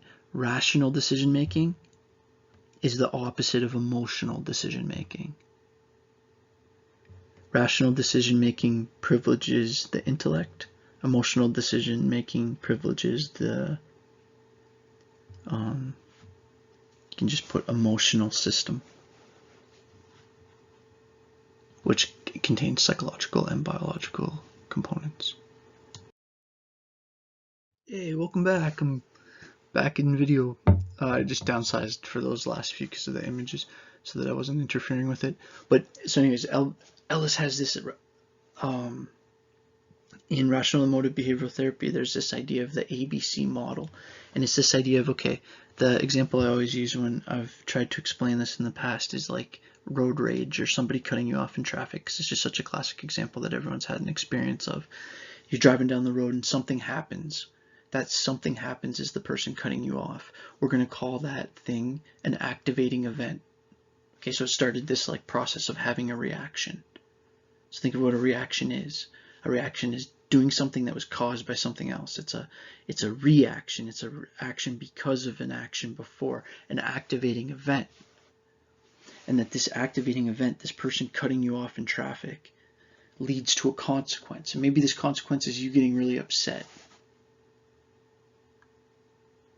Or maybe the consequence is you not really caring and being like, that person's an idiot.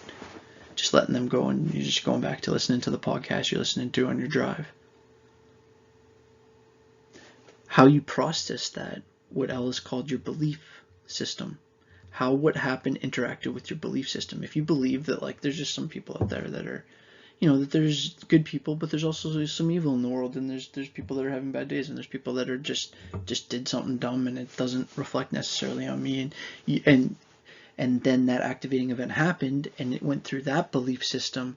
The consequence is different than if it went through a different belief system. That's Ellis's ABC model. So to go a little bit further on this idea, it's like two people could go through the same initiating negative event, but then have very different, depending on the rationality level, right? So whether you would say like if someone is like rational or they're overly emotional, depending on the rationality of their belief system, has a huge influence on whether that response emotionally or the consequence emotion is healthy or unhealthy. So for the remainder of this presentation, I want to basically talk about 8 more things. I know you guys, you're all probably like 8 more things. Oh my goodness. But I won't take a ton of time, probably another 20 minutes or so. But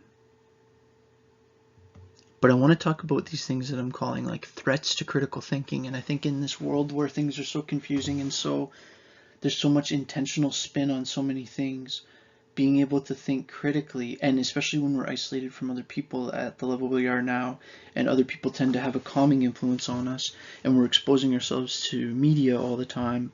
I've started a new personal policy of only 10 minutes of news media a day. I heard someone recommend that, and I've started to do it, and I'm happier.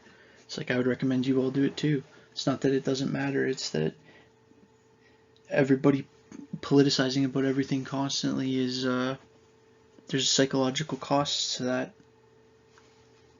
and especially if we're talking about something like the U.S. political election or something that has like so much toxicity around all the aspects of it. It's like read some classic books, read like Plato and the Republic or the Trial of Socrates, or like, watch a good show, watch The Wire or Sopranos, or like some of these great takes on human society and interesting perspectives. It's not like Sopranos. It's funny I threw that right after Plato, but I just happen to like that show. I think it's a very interesting show sociologically and psychologically, especially since so much of it's through his relationship with the therapist. But anyways, I digress sometimes. So I want to talk about these threats to emotional these threats to not emotional decision making, these ways to avoid emotional decision making, these threats to critical thinking, right? Number 1 being not understanding the role that emotion can play in distorting cognitive function. Number 2, how that distortion happens. Number 3, how selective attention works. Number 4, how excessive worrying can actually represent an inaccurate, although understandable, interaction with reality, which means sometimes, and I'm guilty of this too, it's like we have to understand when our worrying is too much for the system demand. We almost have to be cold with ourselves about when we have to turn that switch off. Again, assuming we want to be critical thinkers. Understanding when we're getting into attempted mind reading, and what I mean by that, the threats of perfectionism and self-defeating thoughts. So let's do these one at a time to finish up today. So an image like this is in some ways overly simplistic, but it is definitely an interesting, I think, way of looking at it, that the brain that we share, so like for example, all things that have evolved, like we go on our evolutionary tree all the way back to where we break with reptiles, like that reptilian limbic system brain, like you'd find that in any mammal, you'd find that in any reptile. The mammalian brain, or sometimes called the middle brain, right, and so the idea, like again, that the reptilian brain is just a kind of, it's something you'll come across in kind of on the internet or whatever, or the middle brain or the new brain. And the new brain would, more correctly be called the prefrontal cortex, and this idea that that's the part of the brain that evolved most recently, that's the part of the brain that like less evolved organisms don't have. And it's like we need to use that part of our brain that lesser evolved organisms don't have more, right? So the idea is like, the problem is though, these older, more hardwired, more evolutionarily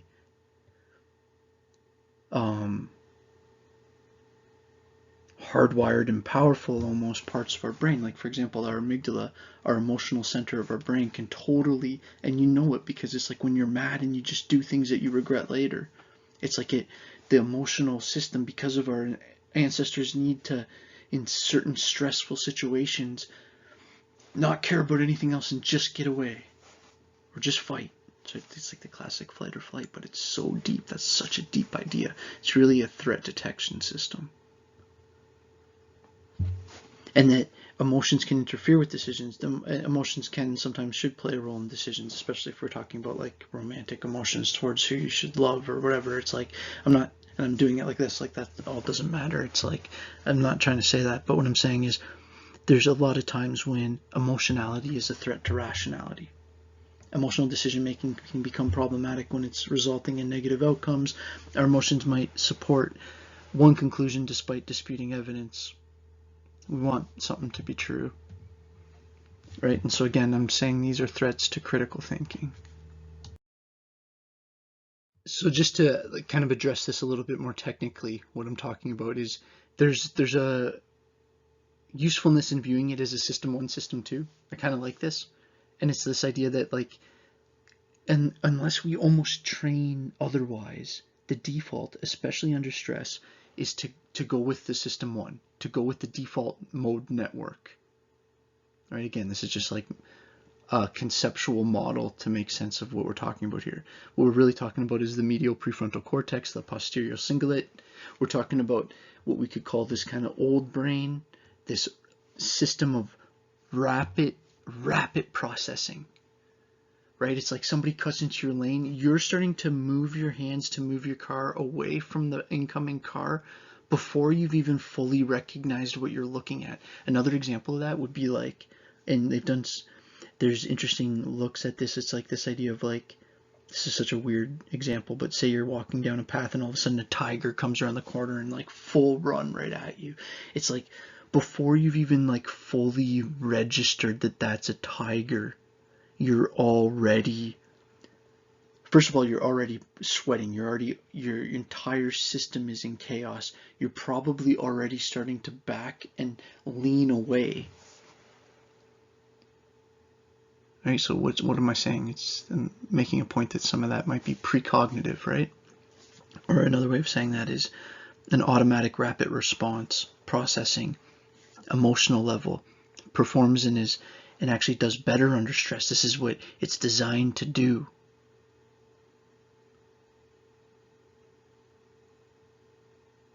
Right, getting engaged that way, like it's like if you're an athlete, there's times when you want to engage system 1.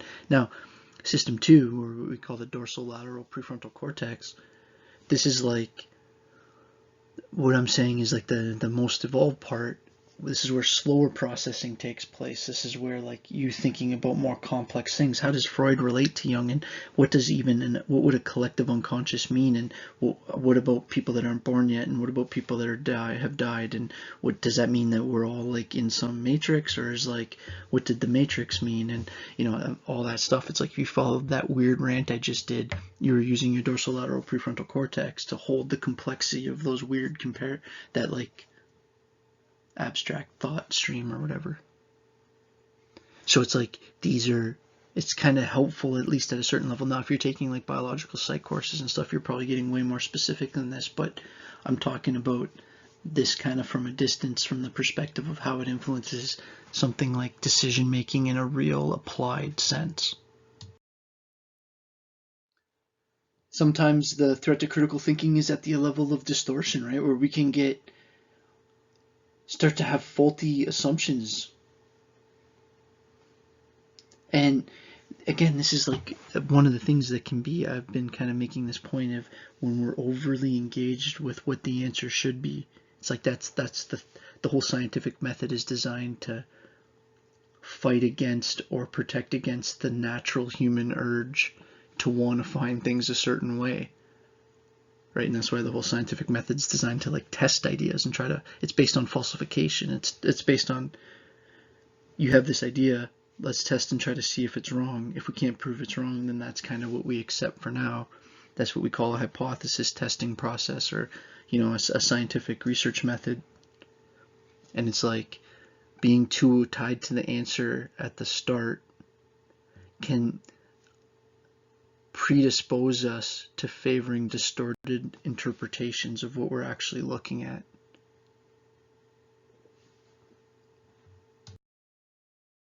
Another real huge threat to critical thinking is something like selective attention. So say that all of a sudden Nipsing's like, okay, Mike, you're a new teacher. We're going to do like a quick performance review of your students, and say like a bunch of you say you really like the class, and a few of you like are just like, this guy's like the worst, blah blah blah, and just like really rip into me or whatever. And it's like, it's so easy if then say they sent me it, I don't know like what, if there's any kind of process like that here, but say they like send me the list and I look at it, it's like, it's such a human thing to overlook.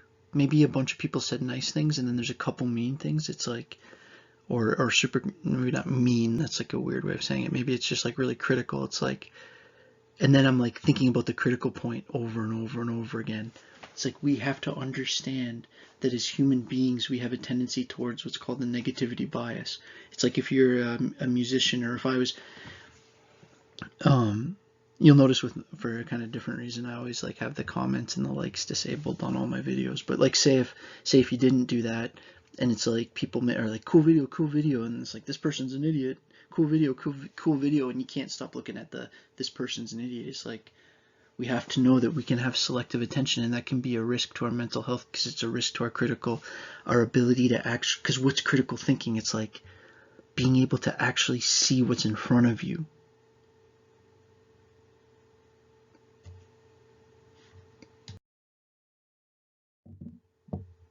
So I want to do a little bit of a different take on this, because why am I saying that worry or rumination? Rumination just meaning like, well, actually it's a useful word because it's a little bit different than worry. Worry kind of means this idea of like, well, you all know what worrying is, where you're like concerned about something. I don't know, it's kind of hard to explain even basic emotions, right? Because there's such a depth of what even a word worry means in English. Rumination means kind of very specifically this idea of like over and over and over and over and over and over and over and over and over. So worrying is kind of like sorry to keep stumbling with this, but like what we all know worrying. And then rumination is like the fact that worrying tends to be associated with repetitive thoughts. Excessive worrying interferes with problem solving, and it may lead to feelings of anxiety, depression, helplessness, pessimism, or make those things worse. Unhelpful worrying might involve dwelling on past events or failures. It may focus on events that may or may not happen in the future. So at a certain level, this is a problem of how we're weighing things, right? It's like, think of how like we weigh like the value of a test. It's like, say you have a paper with me worth, you wouldn't have this, but say you have a paper worth 90% of your mark and a test worth 10% of your mark, and they're both due on the same day, you would know that you should be spending way more of your time on the 90% thing. It's like, I think that's where sometimes our anxiety and that we experience can get us into, remember we're talking about this as potential threats of distorting kind of a clear view of what's going on, because it's over focusing our cognitive bandwidth or energy or whatever on these things we're worried about. And combine that with the previous slide on selective attention, we're also kind of ignoring the positive feedback. And we know that when people are depressed, they're more likely to ignore positive feedback. There's a lot of solid research on that. So like, think about that. Not only is there a tendency when you're in this negative thought cycle to selectively bias towards negatively reaffirming information that would keep you in that. At the same time, the positive stuff that might pull you out, there's a bias, there's a tendency to downplay that. Now, how do we get more, how do we establish stronger methods of critical thinking? Is understanding these potential threats to the system. This isn't unique to me. It's not unique to you. This is like if we're trying to make an instruction manual of what humans are. Right? And understanding, this is like when we were saying before, it's like when the personal competence aspect of emotional intelligence, this is the self-awareness piece, and then that's key to self, like, I forget what the word was that I used there, but like self-competency or like emotional regulation, self-regulation, I think was the word. Being able to, regulation means coming back to regular, right? You're really stressed out. Can you calm yourself back down because it's not helpful in the situation? And your emotionality in the situation is making you make a bad decision. Can you not only recognize that, but can you do something about it in the moment? And if you are, then you're moving to a more mature level of emotional engagement. Emotional intelligence was the term we were using. So just to continue on this point, these kind of all feed into each other. So magnification and minimization, this kind of plays into this idea of a weighting issue and this idea of like having huge issues, and because they're almost a threat to almost like denying them or playing up that things that really are issues aren't. Again, this is somewhat of an issue of sometimes intentional selective attention, or treating things that are maybe an issue but not the end of the world as huge things, right? So treating a mountain as a molehill, but also treating a molehill as a mountain. So it's both directional again. Right? Sorry, I thought that cartoon was kind of funny. These attempts at thinking patterns can distort facts and either exaggerate by extreme ways, by extreme and exaggerated thinking, yeah. And that extreme exaggeration can be in either direction, minimizing or maximizing, magnifying. At an interpersonal, at like a relationship level, this is one of the biggest issues, right? One of the biggest issues to really kind of accurately seeing the situation is assuming that you know why other people are doing the things you're doing, because you know why they're making sense of things. And not why, I keep saying why, I mean how. That you know how they're thinking. And you know, because you know how you're thinking, you're assuming you're knowing why they're doing what they're doing. That you're mind reading. This common error arises when people assume they know how others are thinking or feeling, and mind reading frequently arises from people's insecurities. You're worried that they're gonna think something. You're hypersensitive to any cue of the possibility of that. I don't know why I'm looking at my wall as if it's a person, but right? That, for example, people that score low in self-esteem may be interpreting other people's actions as being rejective, or I don't know if rejective is even a word, but being having an aspect of rejection in it. Like whether it's just like how the store clerk, you go to buy a bag of chips at Shortstop and the person kind of is short with you or whatever. It's like that we would predict that someone with a lower self-esteem would take that more personally, or is more of a reflection of their worth, than someone with a higher self-esteem that's just gonna be like, well, whatever is with this person, and just leave and not even have it affect their value system, their self-worth value system, their self-esteem. Right, so So when self-esteem is an issue, oftentimes there's an issue around assuming a level of negative view of you or whoever in the minds of other people that almost certainly doesn't exist, because people are just so in their own thing that the chances are that people aren't thinking about most of us most of the time, and that people are worried about, you know, is there anything on their face? Is their car getting ticketed? You know, does their phone charge? Like, it's like people are so lost in like the details, right? But everyone thinks that everybody's like hypersensitive to them, right? And so, I don't know, that's an important thing to know about self-esteem. And then perfectionism, right? And it's like, this is sometimes a struggle with students, and it's like this idea of like, say you get like 48 out of 50, and it's like, why? Well, can you explain to me why I lost the 49th and 50th mark? It's like, okay, but that's like, you got like a 96%. You scored like, that's like an elite mark. And that kind of perfectionism can be actually, it's like, and this is just, it's really